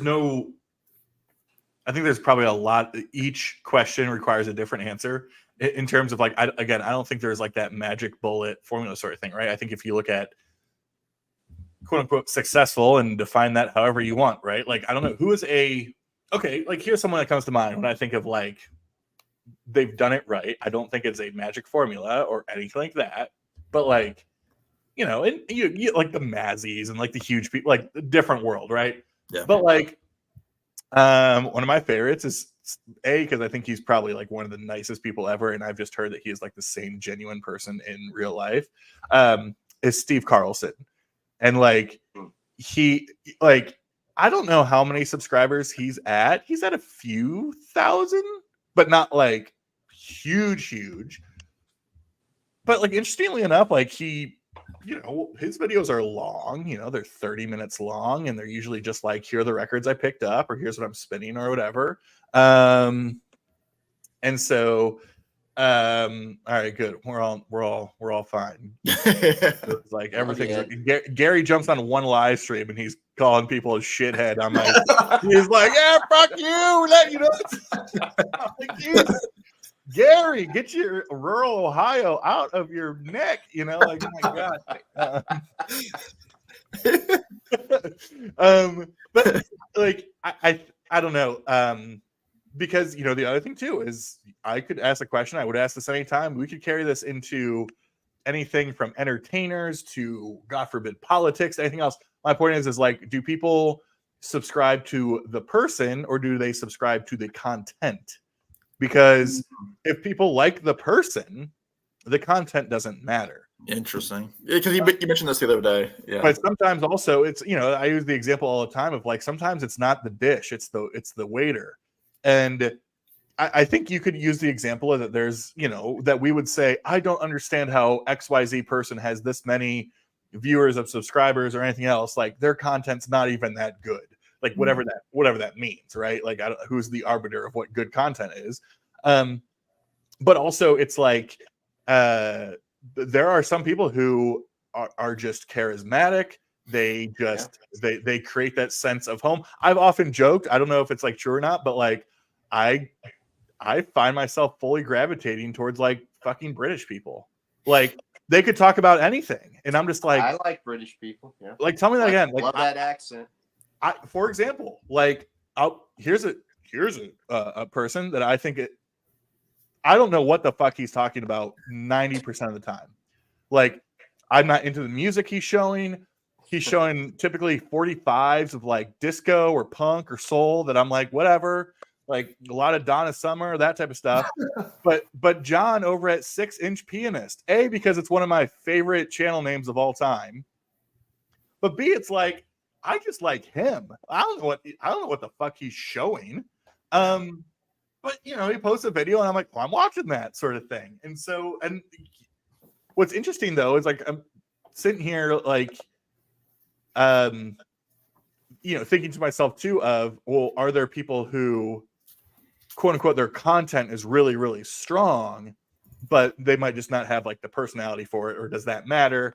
Or because to me that goes back to, and this is now we're going down like a whole other path of like, to me, I mean, this sounds to me, if I just stopped right now at whatever, like 570 subscribers or whatever it is, and I could just live stream on Fridays with YouTube boners, and I could go hang out in Boston with you two and a bunch of other boners. And if I ever find myself in Virginia, I can stop and hang out with that. Then like that is success. Oh yeah. Right? Like that's success. So yeah, that was just a word vomit of nonsense. No, that's the thing that everybody talks about too, is that I never would have done some of the things that I've been able to do, Richard. without YouTube. I mean, like I've made great friends. Like, I mean, obviously, like I talk to. I mean, I have a lot of people's personal phone numbers. Like I've messaged Gary from time to time, and Alex and Jason I talk to just about every day. And my friend Tommy, just there's dozens of people that I consider just like actual friends. Like if YouTube disappeared for all of us tomorrow, like there's a lot of you guys that I'm still going to be texting, whether YouTube is there or not. And that reminds me, I sent you a message on Facebook like days ago, and you never did answer me. But you sent me one? Yeah. I don't believe you, but let me look. Okay. No, you didn't. Yeah, I did. You said thanks, you too, on April 30th. No. Let me find that in there. Oh, it's okay. People don't respond to me. It's fine. No. Right there here. you go. Sam, do you actually send me things on Facebook? Sometimes I get notifications that you've sent me something, but then I have to like download something, and I'm like, I'm not doing that. Mostly just like replying. I've sent you a couple of attachments, like stupid videos that you would avoid on Instagram anyway. Yeah, that's fair. Thank you. Yeah. So, there you go, Gary. I'll respond to that in a bit. It just went through. But I will update you shortly. But so here's an interesting thing, though. Hey, Edward, thanks for stopping by, man. Have a great weekend yourself. Stay cool down there. Yeah. Get out of that heat. Hopefully you got power and all that good stuff. Okay, so live streams do count as public. This counts as like public viewing hours here. They impact your view hours. Which, but also like I think this is kind of the pot calling the kettle black a little bit here too, of like the live stream situation. What's funny, and you two would be able to talk more about this, is that the live stream, this is a very, very new thing, relatively speaking. People were not doing live streams like this 5 years ago. No. Every once in a while during COVID, you would get the people like, oh, me and Sam are going to do a video together where we're showing like our 10 favorite records to get us through a bad illness, This one got me through polio. Yeah. But then like the live stream thing started. And, like bad illness. Yeah, I'll show you. I got the rickets. Iron Lung would be a metal band, right? Yeah, Iron Lung. Yeah. My favorite Jethro Tull album. Yeah. Yeah. I saw Iron Lung back in '72. They're opening up for Sweaty Paw. It's like just the whole thing. But now it's like the live stream thing, which it seems like everybody's got to do. Not everybody's got to do. That's not like everybody does it, but there are people that fill in the blanks that exclusively do this. Like, yeah. That is their thing. That's their shtick. That is what they're good at. And that's most importantly, if you're this type of person, that's what people tune in for better or worse. So, Well, that's the thing, and that's the whole thing with like even the way that podcasts have become, where they used to be very much, they were very well organized. Now, the most popular podcast, especially like amongst comedians and that kind of thing. Hey, Royce, is people literally just talking about their day. Mm-hmm. It's literally just like these like comedians that are talking about the party they went to the night before, or a gig that went wrong. There's no rhyme or reason to it. And that's essentially what this is. I mean, Alex and I started, we kind of had a lull, pick back up, and it's just like, this is what people want to listen to. And it's one of those like long form type videos. It's an hour, 50 minutes, but a lot of those podcasts are, 2 hours long as they are. So it's become like where people used to be, so they only wanted 10-second clips. Like that was the thing, like Facebook Reels and like that kind of thing. And now it's picked up where like the long form has kind of become the new cool thing to do. So, well, if you can keep it interesting. Well, that we can't. I mean, if you've got people, if you can watch people, like I said, at the beginning of this when I popped up here, you guys, it's interesting to watch you because you're joking around, especially the one where Sam was drunk apparently when you were down at his house. Sam doesn't get drunk. It's weird. Well, if he wasn't, he was acting like a 13-year-old girl. I don't know. Alex kept touching my knee, but So, but that was hilarious. But when people are having a good time, it shows. Not all live streams. I mean, I'm sure you guys have watched some. There's plenty of them out there, and you'll watch some, and you're like, okay. Yeah, sure. And plus, I think sometimes the live streams have to do with when they are. Like this one, you guys here, it's a Friday night, right? I don't have to go to work in the morning. Yeah. Or something. So, Sure. I don't care. But yeah, maybe seems a little bit sidetracked, but I think it's important to.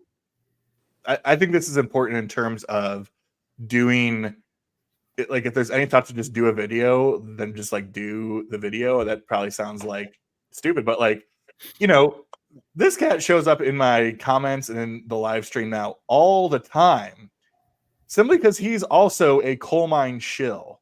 Like, literally, he like found me because I interviewed Terry Cole and then like watched the Ironsides one, and now him and I are always talking and shooting the shit on coal mine stuff. I appreciate you saying that you've been hooked ever since. That's very kind. But I also know, like, 90% of the music that I show, you're probably like, I'm not into that shit. You know what I mean? But there's that other aspect there of like, well, I'm also into that stuff. And that's why, like, I've sometimes thought like, oh, I should post a video on XYZ artist or on XYZ concert. And then I think to myself, like, well, none of your people, like, that's not your typical thing. Like, you're not talking about like classic rock or metal or something. People don't watch that. And it's like, well, A, you don't know that. And then B, it is the option that other people are going to find your channel because you specifically posted something like that. Right. Yeah. And then it kind of goes from there. But yeah, I don't know. No, and that's the thing is like, yeah, man, the number of comments that I've had or people, referring back to old videos that I did. Like early on in my YouTube days, like I did several videos on like Van Morrison, and that one of my highest videos is me ranking, my Van Morrison albums from like 3 years ago. It's got rankings sell, man. It does sell, and like people like latched on. Like I got like a ton of subscribers from it, and they weren't people like us with channels. They was just actual viewers. Real.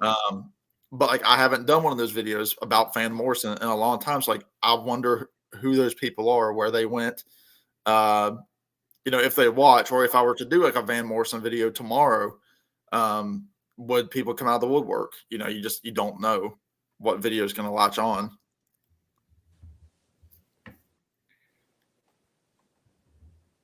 But the rankings always sell, man. They do. Oh, sex sells. Yeah. Well, not mine. Shit, yeah. I pay for it, but damn. Oh god. Is this just a sausage party, or is there any females on here tonight? Are there any females on here tonight? Are there any females out there tonight? what, like the 3 or 4 that are in the The VC. Gary literally just said that as if it was like 3 dudes around like a table playing cards on a Friday night at 10 p.m. and being like, Well, anybody know any girls? I'm just looking here, see if I'm going to offend anybody, But I mean, let's face it, right? If you're a female, you automatically get an extra 1,000 subscribers or something. Well, there you go about offending people already. Hey, I mean, it's true, right? But I mean, yeah, obviously, like this little world that we're in, it's a bunch of dudes that are like drooling over other dudes' collections and being like, I wish I had that stuff to will to my kids, like that's what it all turns into. When I die, my kids are gonna look at my records and go, "What the hell are we supposed to do with all this?" Yeah, they're gonna go to that dollar sale that Alex was talking about at the beginning of the stream. Yeah. Like, oh, I've got this $40 sealed, Analog Productions. I'll get it for a quarter, from the pawn shop down the road. Yeah. Oh, there's your Hey, there's Marcia. There you go. There you go. There you go. She made it. There is a female out there. Now, she has a good personality, You're not doing yourself any favors, Gary. Gary, what are your next weekend plans for Boston? What's that looking like? Next weekend? Are you going to Boston? Yes, I am. Oh, great. Great talk all the way around.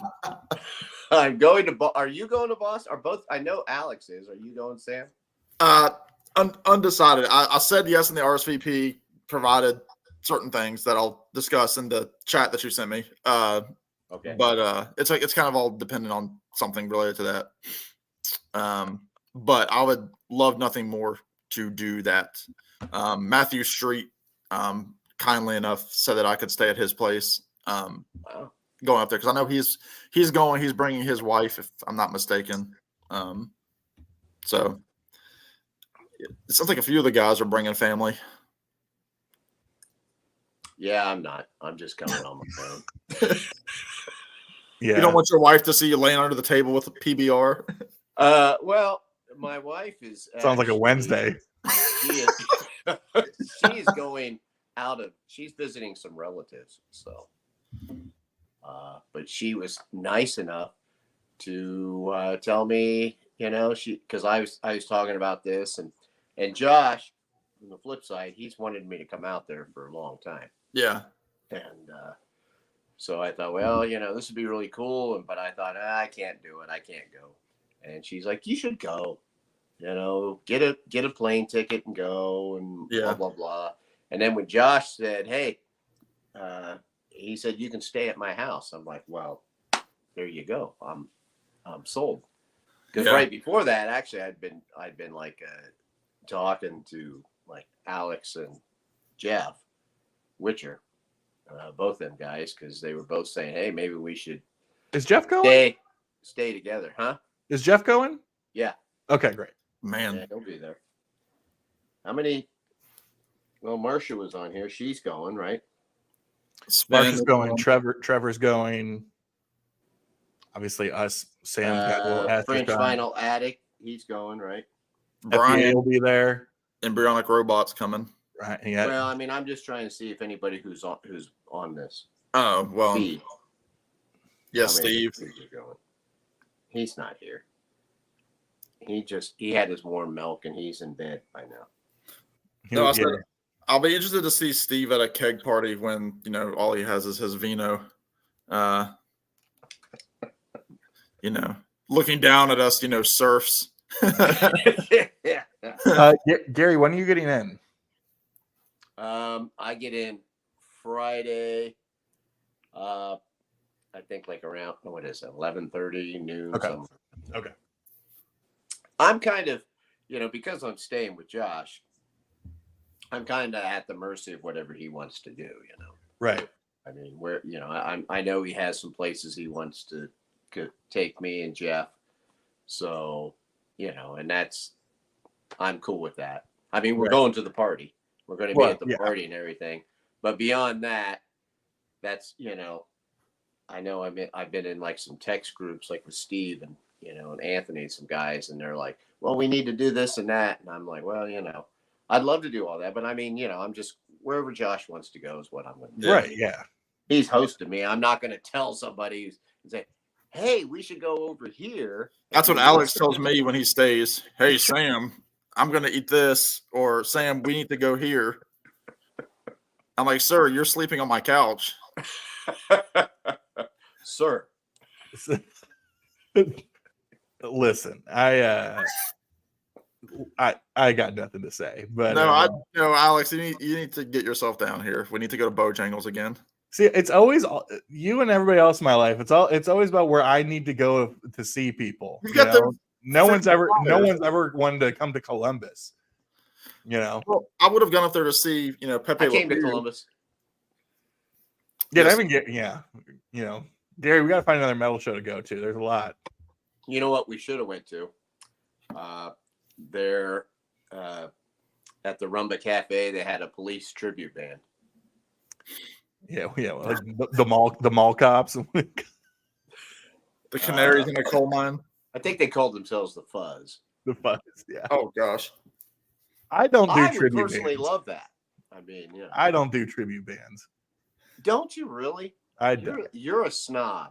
If that is what you want to call me, I will allow it. Yeah. Hey, you know what? I never cared about them until a few years back.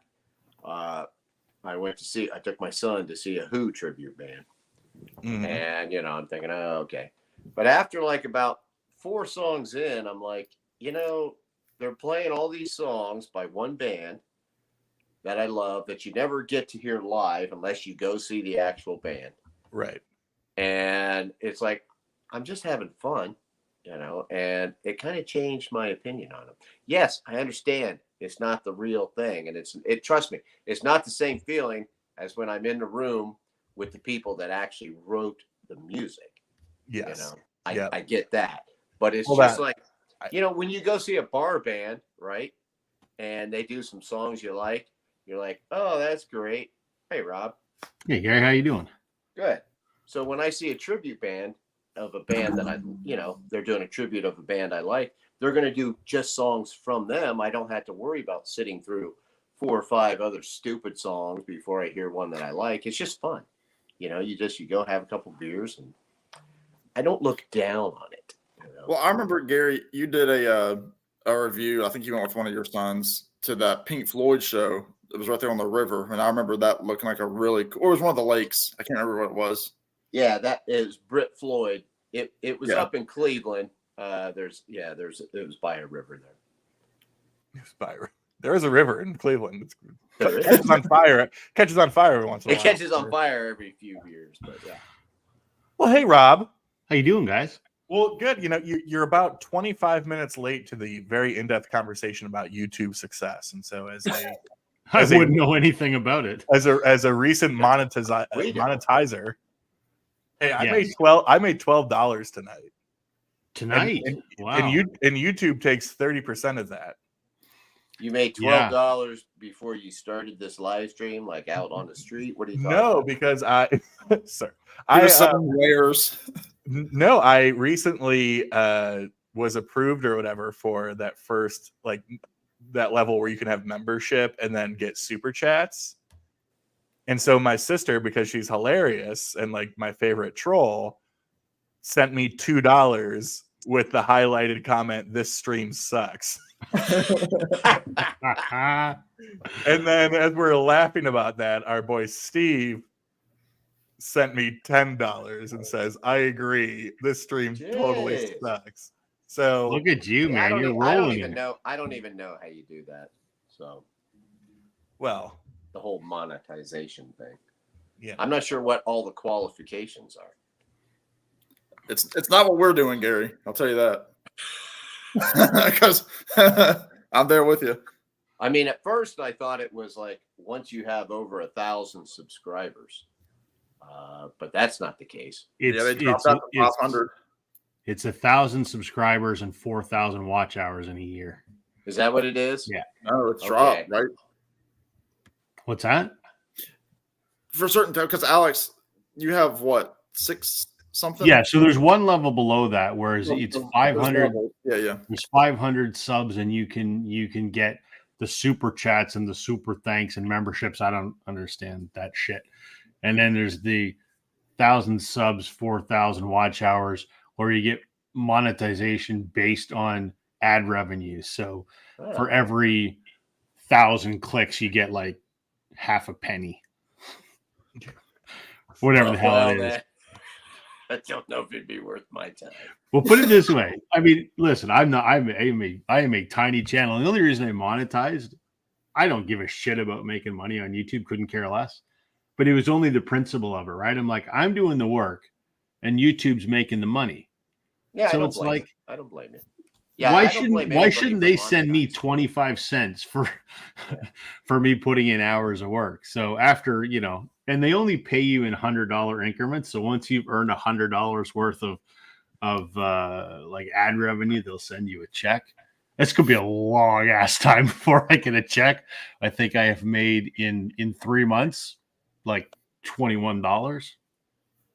Okay. Well, you know what though? I mean, I don't blame anybody for monetizing, really. I mean, It's just simply the principle of it. Yeah. Hey, Alex, can you put Marcia's comment, that last thing she had up there? Hi, Trevor. Not the one that says hi, Trevor. About Prince? Yeah. Saw a Prince tribute show last month. This makes sense. She Absolutely. never got to see him. It was fun. Tribute shows serve a purpose. And I agree with that. That's kind of what I was trying to say, especially like for a band you never got to see. Sure.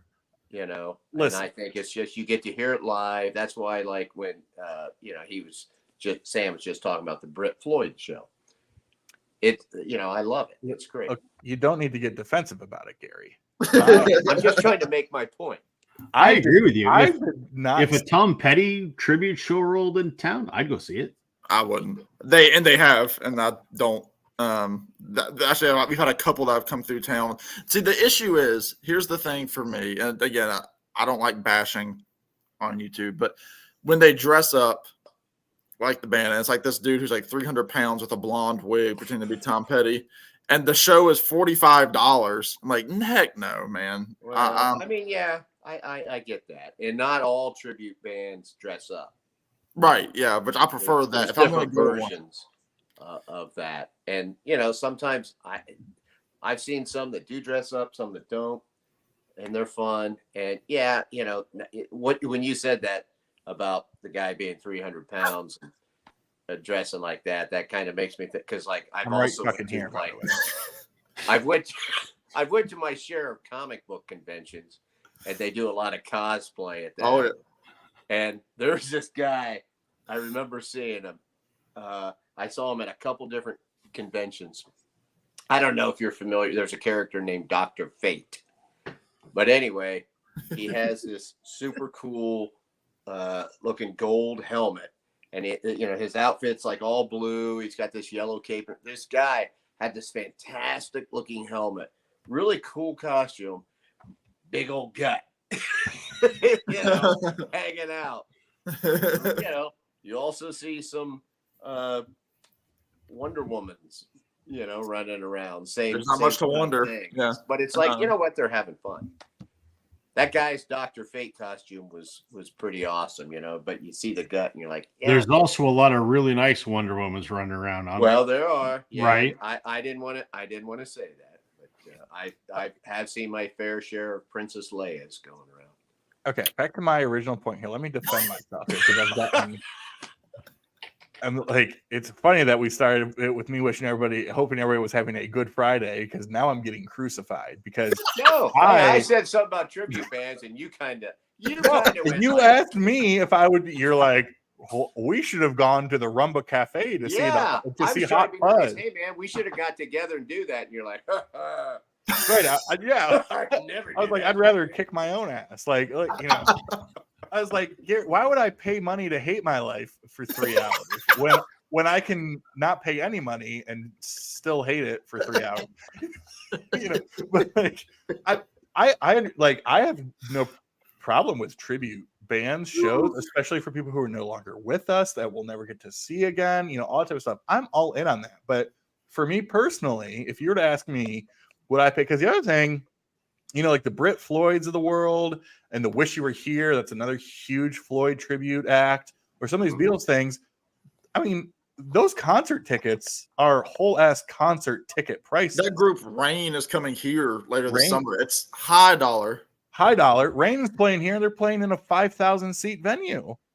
And, tickets are, 60, 70, 80, like the same There's price you dozens pay. of Grateful Dead related ones too. And I'm just saying, if someone were to ask me, I'm against. I'm with you on that. When they start getting high price, I'm like, come on.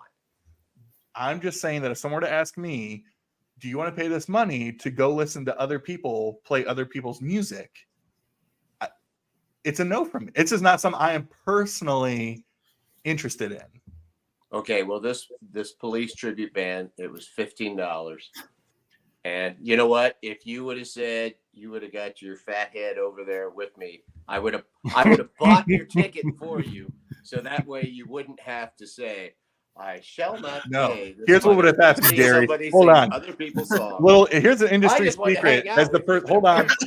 This is your last stream, sir. Buying your friendship. I want to be very clear with how Gary does these things, right?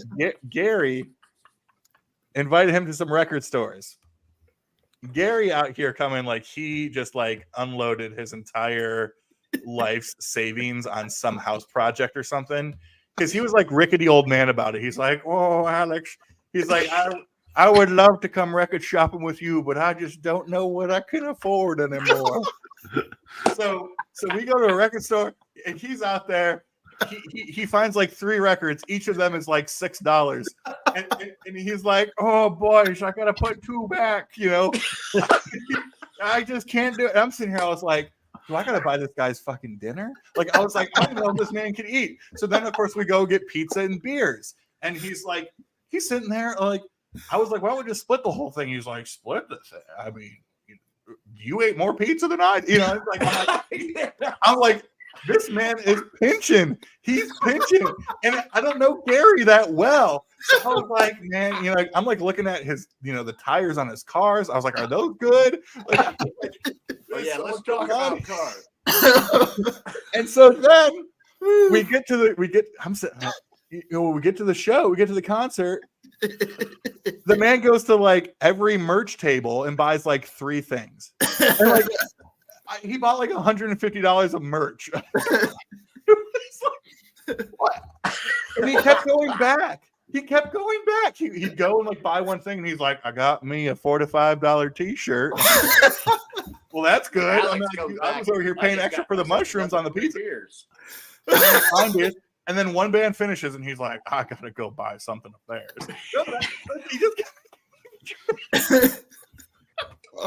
That's so good. Going by this story, it's obvious you drank even more than I saw you drink while we were there.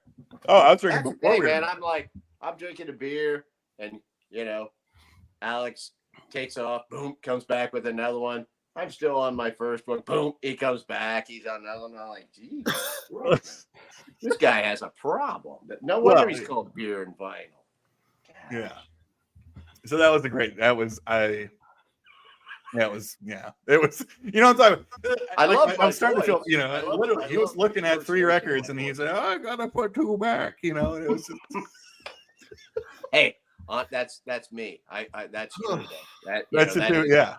When I go to a record store, I always have 7 records in my hand, and I'm like, all right, which ones do I got to put back? Yeah. I wish I was one of these people that, you see they go in a record store. Oh, well, I bought this, I bought this new release, I bought this box set, I bought this, and I bought that. And I'm like, wow, well, okay. That's awesome. I mean, if I would do that, my wife would say, how much did all that cost? You do know we have we've got to buy this for our one kid. We've got to buy this for our granddaughter. Blah, blah, blah, blah, blah, blah. And I'm like, yeah, but I wanted to get some records. Yeah. Right. Yeah. Well, I just sneak it in the house so she doesn't see it. Oh, well, I do that to an extent, Rob. But the thing is, the only way I can do that is if I have cash on me. because, like, my credit card, she sees anything I buy, right? So So how do you get cash, Gary? How do you get cash? Sells his blood. Well, Plasma. true, but she doesn't like Sperm bank. sometimes I use cash for other things, so she doesn't know necessarily where it's going. It's harder to keep track. I don't know, but look at all these guitars behind. He runs a laundromat. Jeez, look at that. Those are awesome. What do I see? 1, 2, 3, 4, 5, 6. There's 7 Telecasters there, but there's 15 guitars in this room. No kidding. Yeah. Holy smokes. Yeah. How long did it take you to accumulate that? Oh shit. 25 years. That's something. Now, bearing in mind, about 5 of them I've built myself. Really? Like that Spalta Maple Telly there, I built that one. And then that Walnut Esquire right there, I built that one. And then the white Telly Deluxe beside that, I built that one. Well, my hat's off to you, sir. Thank you, sir. That's quite impressive. Thank you. Did that. Dang. Thanks. Now, do you play them? I do. Yeah. Okay. Hey, Yeah. I've got a friend who's got guitars hanging on his wall. Really nice guitars. He doesn't play them. He doesn't play guitar at all. He just has them for decoration. So I play. I mean, I also like how they look, but no, I play them all. And I like to say I'm the world's most average shitty guitar player. Well, you're probably about 10 times better than me when I pick. Well, I don't know about that. It's always like I don't play in a band or anything. I never had any aspiration to. I just, when I was a kid, I'm like, I wanted to learn to play guitar. So I'm self-taught. And I just, for the sole purpose of I like putting on an album and then just playing along with it, just for the enjoyment of it. Gary, I'll tell you a series I missed. I know Sam St. John. Let's put it that way. Sam's a very good rhythm guitar player. I know he is. Well, thank you. And I think, guitar players are always like hard on themselves and like, oh, I'm not good. Because like you'll watch somebody, like a Clapton or a Stevie Ray or something like that. And you're like, why even try? But then like you play your thing and people are like, oh, I like what you do. And it's like, But all I was going to say is though, a series that I missed from you, Gary, is your descriptions of songs that you like. Because you would often bring your guitar out and play, the chords or the opening riff or something. And kind of break it down. That was a fun series. Agreed. Thank you. Well, I keep thinking every now and then I'm going to bring it back, but then I think, well, first I got to tune my guitar back up, and then I gotta pick a song, and then it's like try keeping 15 of them tuned up, Gary. Oh God, I couldn't do it. That would be my entire life. I'd just be tuning guitars up, and then play for a little bit. They start. They have careers for guitar techs, Gary. That could be. They do. Well, I mean, that sounds like Rob's qualified to do that.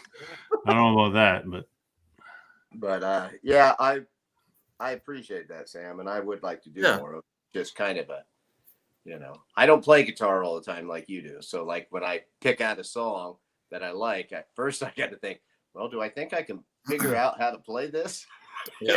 Sometimes it'll be a song that maybe I was in like some shit garage band that I had played it before, and it's just a matter of kind of remembering it and maybe listening to it and trying to figure it out again. And then when I play, like I say, when I play those songs, I'm like, I don't know if this is really how it's actually. Hey, Elliot. It's how I'm hearing it. Again, even if you don't have the guitar, I mean, again, it's kind of, just interesting to hear. That's some of the stuff that I love too. See you, Marsha. See you, Marsha. See you next week, man. To hear the stories behind that, like here's a record, that my mom and dad bought me, there's a 45 or, I saw this, this was a free record that a friend gave me and I listened to it or I stole it from a friend, like that kind of stuff. I love that kind of thing.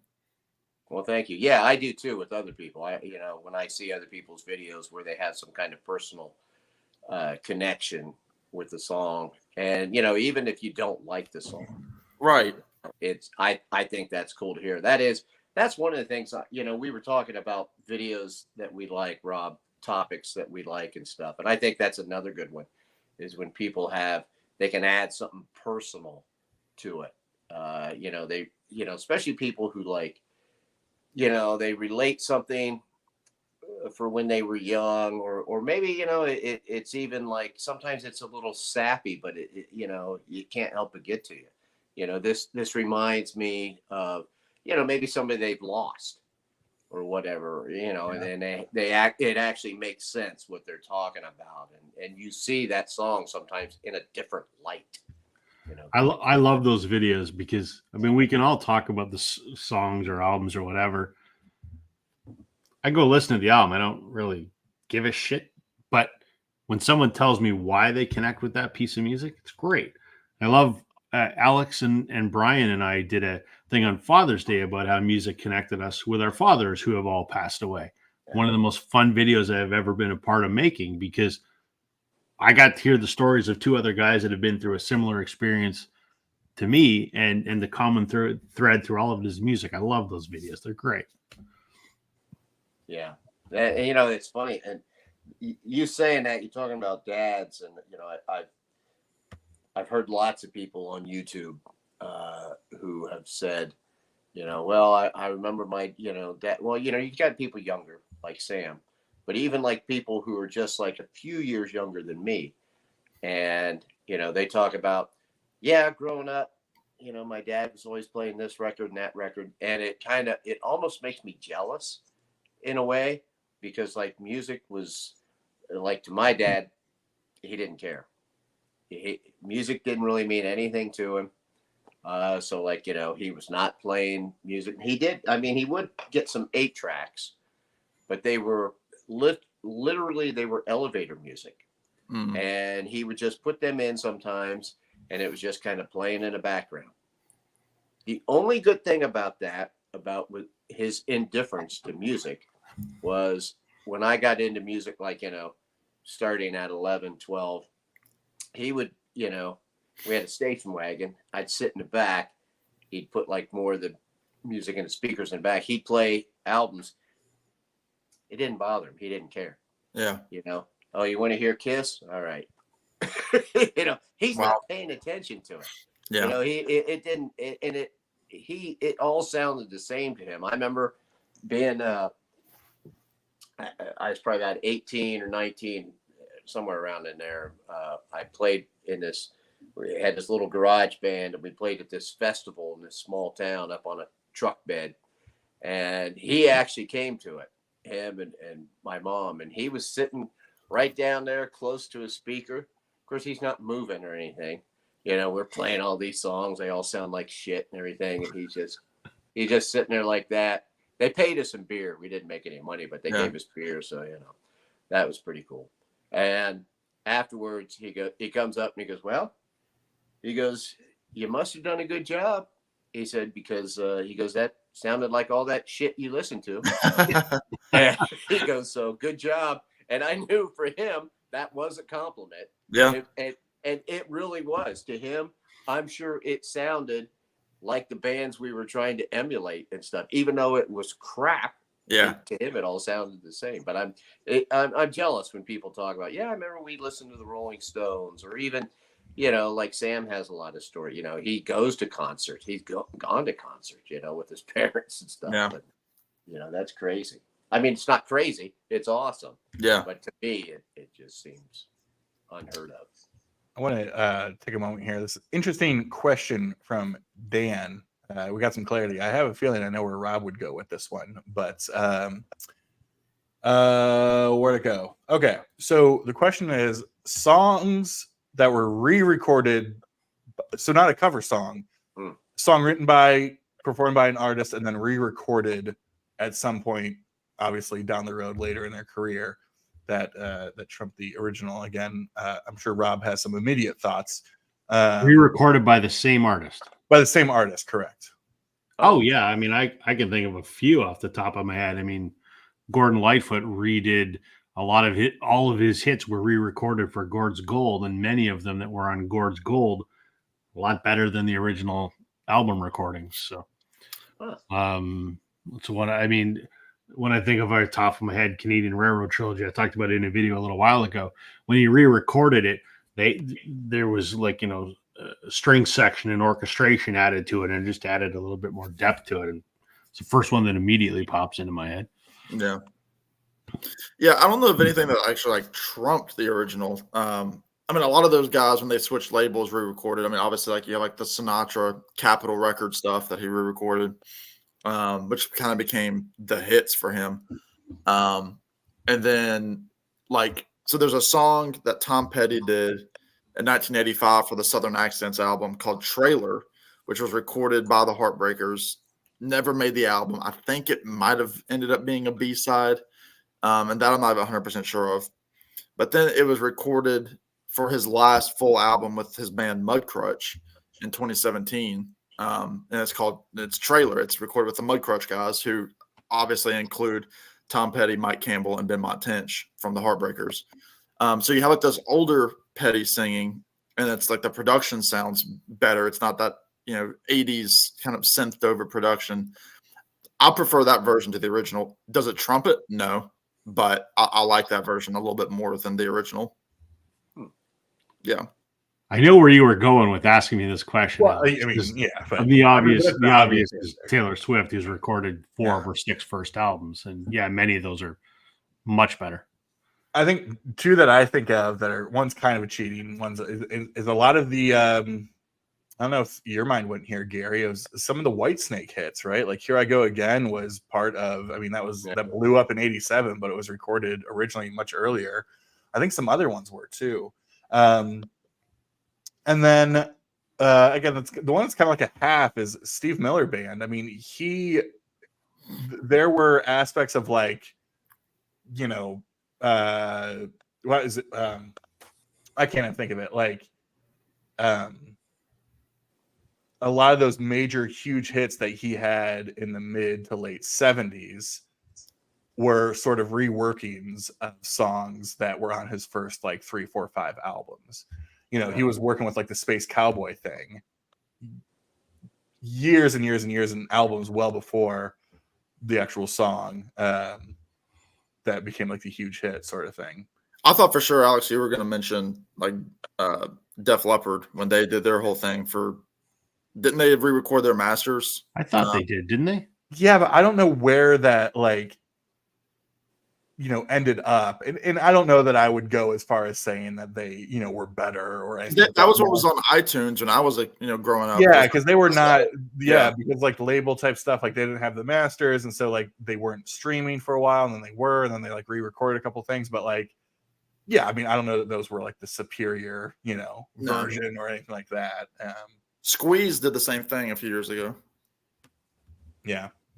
It's a band I need to get into. Yeah, because they're right up here. They're power poppy, Elvis Costello, that kind of stuff. You would like it. Rob, what do you think of Taylor Swift's latest record? I really want to like it, but I don't. It's not that I don't. I really loved Folklore and Evermore, and I really liked Midnights. And the new one to me, it's kind of like, okay, we've heard this album 3 times already. To me, it feels very, I want an artist to just innovate ever so slightly from album to album. I don't want to hear the same album every single time. And I don't know, to me, Tortured Poets just sounds, we've heard it on Midnights and we've heard it on the 2 preceding albums. It's not that it's bad. I'm kind of bored of it. So my reaction is kind of, My wife has become a big fan of Taylor Swift, so I've been listening to, a little bit of her. I like aspects of it. I've listened to it. I don't want to say a lot, but a pretty fair amount. And I don't know. There's certain things. It's one of those albums. I think you have to listen to multiple times. Oh yeah, for sure. To get separation from the songs, because at first it has a lot of sameness. Yes, agreed. About it. Yep. There's parts of it that I think have like a Tori Amos vibe. To it. Sure. I told that to my wife. I go, "Don't you think this?" But she didn't know Tori Amos. So, And then when I played some Tori Amos for her, she's like, I'm not hearing it. And I'm like, oh, well, okay. Right. But yeah, I think it's, I think some of the lyrics are clever, some not so clever. But Right. I'm not a big Taylor Swift expert, so I mean, and then obviously you could jump in. Like I don't know, in terms of like a re-recording versus a live version. I mean, that's a whole different thing. But obviously, like for me, I remember one of my like the big disappointments for the iTunes generation, like myself. I was always listening to classic rock radio, so like the standard classic rock songs are like my first introduction to a lot of those artists. The Paradise City and the I Want to Rock and Roll All Night kind of stuff that you hear all the time still. And obviously one of them was Do You Feel Like We Do by Peter Frampton, and it's like I fell in love with that song, and I remember going on iTunes, buying the track, not realizing that the version that was all over the radio was from Frampton Comes Alive. And I got the studio version, and it was just like, I paid $1 for this. Like, not what I wanted. You sound like Gary at the record store. I spent $1. But one song, I mean, I'm like, man, this sucks. That's I think Dan made a comment on this earlier of like, I think there's a difference between like, oh, these live tracks are always better than the studio tracks. I think there's bands where the live performance is the ultimate performance. But there are also some of those songs exactly that you're talking about, Sam, that like we became accustomed to the live version. I Want You to Want Me, Cheap Trick. Oh, exactly. Like you hear the studio version of that, and you're like, oh yeah, the studio version is nothing like the live version. Yeah, for sure. And so, I think obviously the Peter Frampton stuff, totally. Well, I think that's very, I don't want to say totally exclusive, but it's very common of 70s live albums. They definitely, a lot of that sounded better than the original studio versions of songs, like Kiss Alive. Exactly. Rock and Roll All Night, the studio version of that. Yeah. I mean, well, and to what you were listening to earlier today, Alex, anything off of the band's Rock of Ages is vastly superior to the studio albums because they had a whole horn backing section, whatever, and those live performances on their record are incredible. Yeah. But now I feel like when you get a live record, it just sounds like the studio. Right. Song they touch them up too much. Or what was the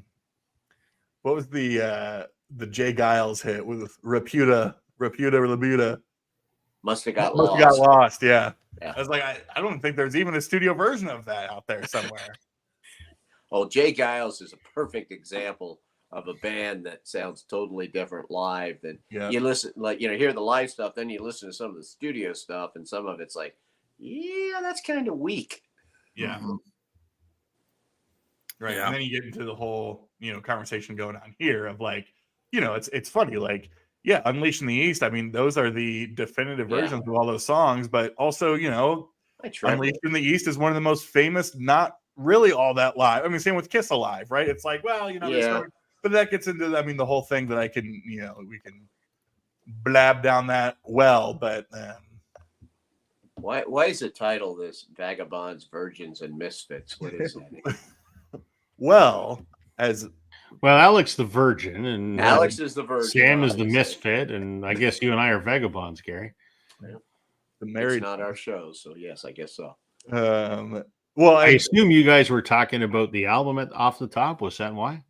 Oh, kind of. I don't know why. I just thought of just naming it something stupid. I know that Sam and some other people are still on their Dirty Knobs kick. In fact, Gary, I don't know if you saw, but Mike Campbell and Dirty Knobs were just out in Newark yesterday. I think they were actually played here. So I just Toronto saw next week after the fact. Yes. Yeah. So I thought it was a funny name for a stream. Yeah. Let me ask, because last time I asked Sam, you hadn't listened to it yet because he just got it in the mail. Your thoughts after a week or two of listening to it, Sam? I think it's my favorite of the trilogy. I said the same thing. It is fantastic. It's hooky. It's got the hooks. It's more petty, and it like some of the songs like flow together. Yeah. And like I read one of the maybe Uncut Magazine or one of those publications saying that like this is the album where Campbell's kind of coming to his own as a front man. But it is good. I love it. Even the first time through, I'm like, this is the best so far. Loved it. Yeah. Loved it. But it's interesting because, like, I think when we talked, I had mentioned, and I've mentioned it in my recent Fonz video, is that, you know, because obviously Steve Ferroni is their drummer now, but on that album, he's only drumming on one track. It's their original drummer, Matt Laug, who's playing on all but one track. And Matt is now playing for AC/DC on their tour. Yep. Gary, what kind of whole brand cookie are you eating? Chocolate chip cookies I baked a little while ago. We learned something. with a little bit of ganja. So yes, Rob, I'm really digging it a lot. Yeah, me too. I love it. Absolutely love it. And as you can see, I've actually got a background now, and you can see our boy. Where is he? Over here. Yep. So I'm going to tell you all something in confidence. Well, it's not in confidence. Well, no one's going to hear. It's not like this is on the internet. The fucking chat. So, but specifically, Sam, you're going to hate me for this. Rob, you're going to hate me, maybe not as much as what Sam's going to hate me. I could never hate you. Gary's just going to be over there choking on his fucking his damn cookie, laughing. Metamucil cookie. So I listened to the Dirty Knobs record, heard several songs from it. Because Emma had seen him a couple weeks ago in Illinois, and so I was like, I'd like to hear it. I've never actually listened to it before. She had a great time at the show, whatever sort of thing. And I know you had said this before, Sam, but I was just like completely taken aback with how similar he sounds to Tom. But it's like he has like 3 fucking rogue popcorn kernels in his mouth. Like that is like how I would describe it. It's like he's like you're like, oh my god, it sounds like old Tom Petty, but like he sounds like he's fucking chewing on something. Like he's got like, you know what I mean? Like no chewing. Yeah, like it's just like, dude, you gotta fucking like. And the only way I can describe it is he's got like a couple of kernels in there. Like, dude, spit them out. Like it just sounds. I don't hear that at all. Well, you're not an audio. You don't hear the popcorn kernels. Please give us a taste of what that sounds like vocally. Well, it's just like, I don't know. It just sounds like he's got something in his mouth. What do we need you to do, Alex? We'll keep folks entertained. You go get some Jiffy Pop, put it in the microwave. It's exactly what Elliot's talking about right here. Hard to dip and sing. Sounds like it sounds like he's dipping and singing. Well, that it might be doing, but probably. And I'm trying to be G-Ray with the popcorn kernels. I just saw a video of them, and they were doing "You Wreck Me" with Larkin Poe were on stage with them. Yeah, I thought that was pretty cool. Yeah, they've played.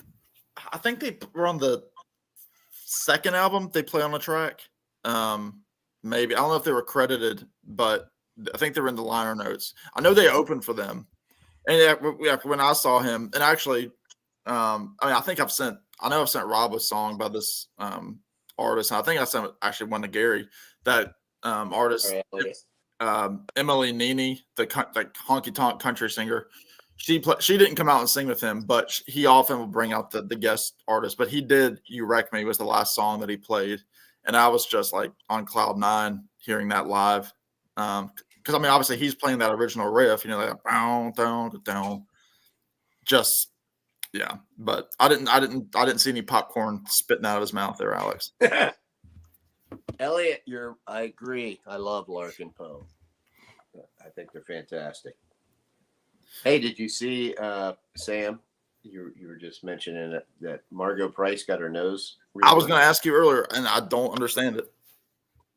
Like she got what happened to her nose? She had that rhinoplasty. She had. I don't know if you've ever seen her, but she's got a big nose. I mean, she's as pretty as any other girl.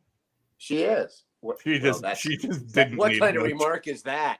That's offensive, Alex. Come on. She had like that Carole King nose. No, Sam, help me out here. Say it again. She's as pretty as any girl in New York. But anyway, is that Seinfeld? It strikes me as odd that she did that in a way. Yeah, because she has like a 10-year-old daughter, and yeah. Yeah, well, it just doesn't seem like anything that ever bothered her. But no, she's been married for a long time, and now she did it. It's almost like now she's putting out these posts like she feels half guilty that she did it or something. yeah, Well. I saw that. I didn't fully understand it because like I saw like a picture of she like bandages on her face, and Yeah. she was like she was like when Ellie Mae Clampett was on the Twilight Zone and she had her face wrapped up. There's a joke. There's a cut for people. I know more things than music, folks. I know about Ellie Mae Clampett. That's quite the reference there. Clamp it. She can barely hold it. Well, I feel like Rob's been waiting for that for years. It was like, oh shit, that's fantastic. That's the name of the stream. With that, I do have to be up very early tomorrow and make a drive to greater Chicagoland area. Oh. Yeah. So, good evening. Yes. So we'll be driving there for a little concert, rock and roll time, and then back on Sunday. So, what concert are you going to see, or is that a lie? No, it is. We're going to see the Big Star Quintet. So it is Jody Stevens from Big Star, who's the only remaining member alive. They're celebrating. Do you know Big Star, Gary? Barely, but I know. Yeah. So like the number one record. Yeah. But they're celebrating 50 years of Radio City, which was the record that came out in '74. But it's a Big Star Quintet, so it's like the super group of a couple of guys from Wilco, a couple or somebody from the DBs, somebody from the Posies, kind of like a pop or a power pop or alternative rock sort of collective. So, well, that'll be fun. Yeah, it's kind of like a one-off sort of thing. It's sold out show and all that kind of stuff. So, awesome.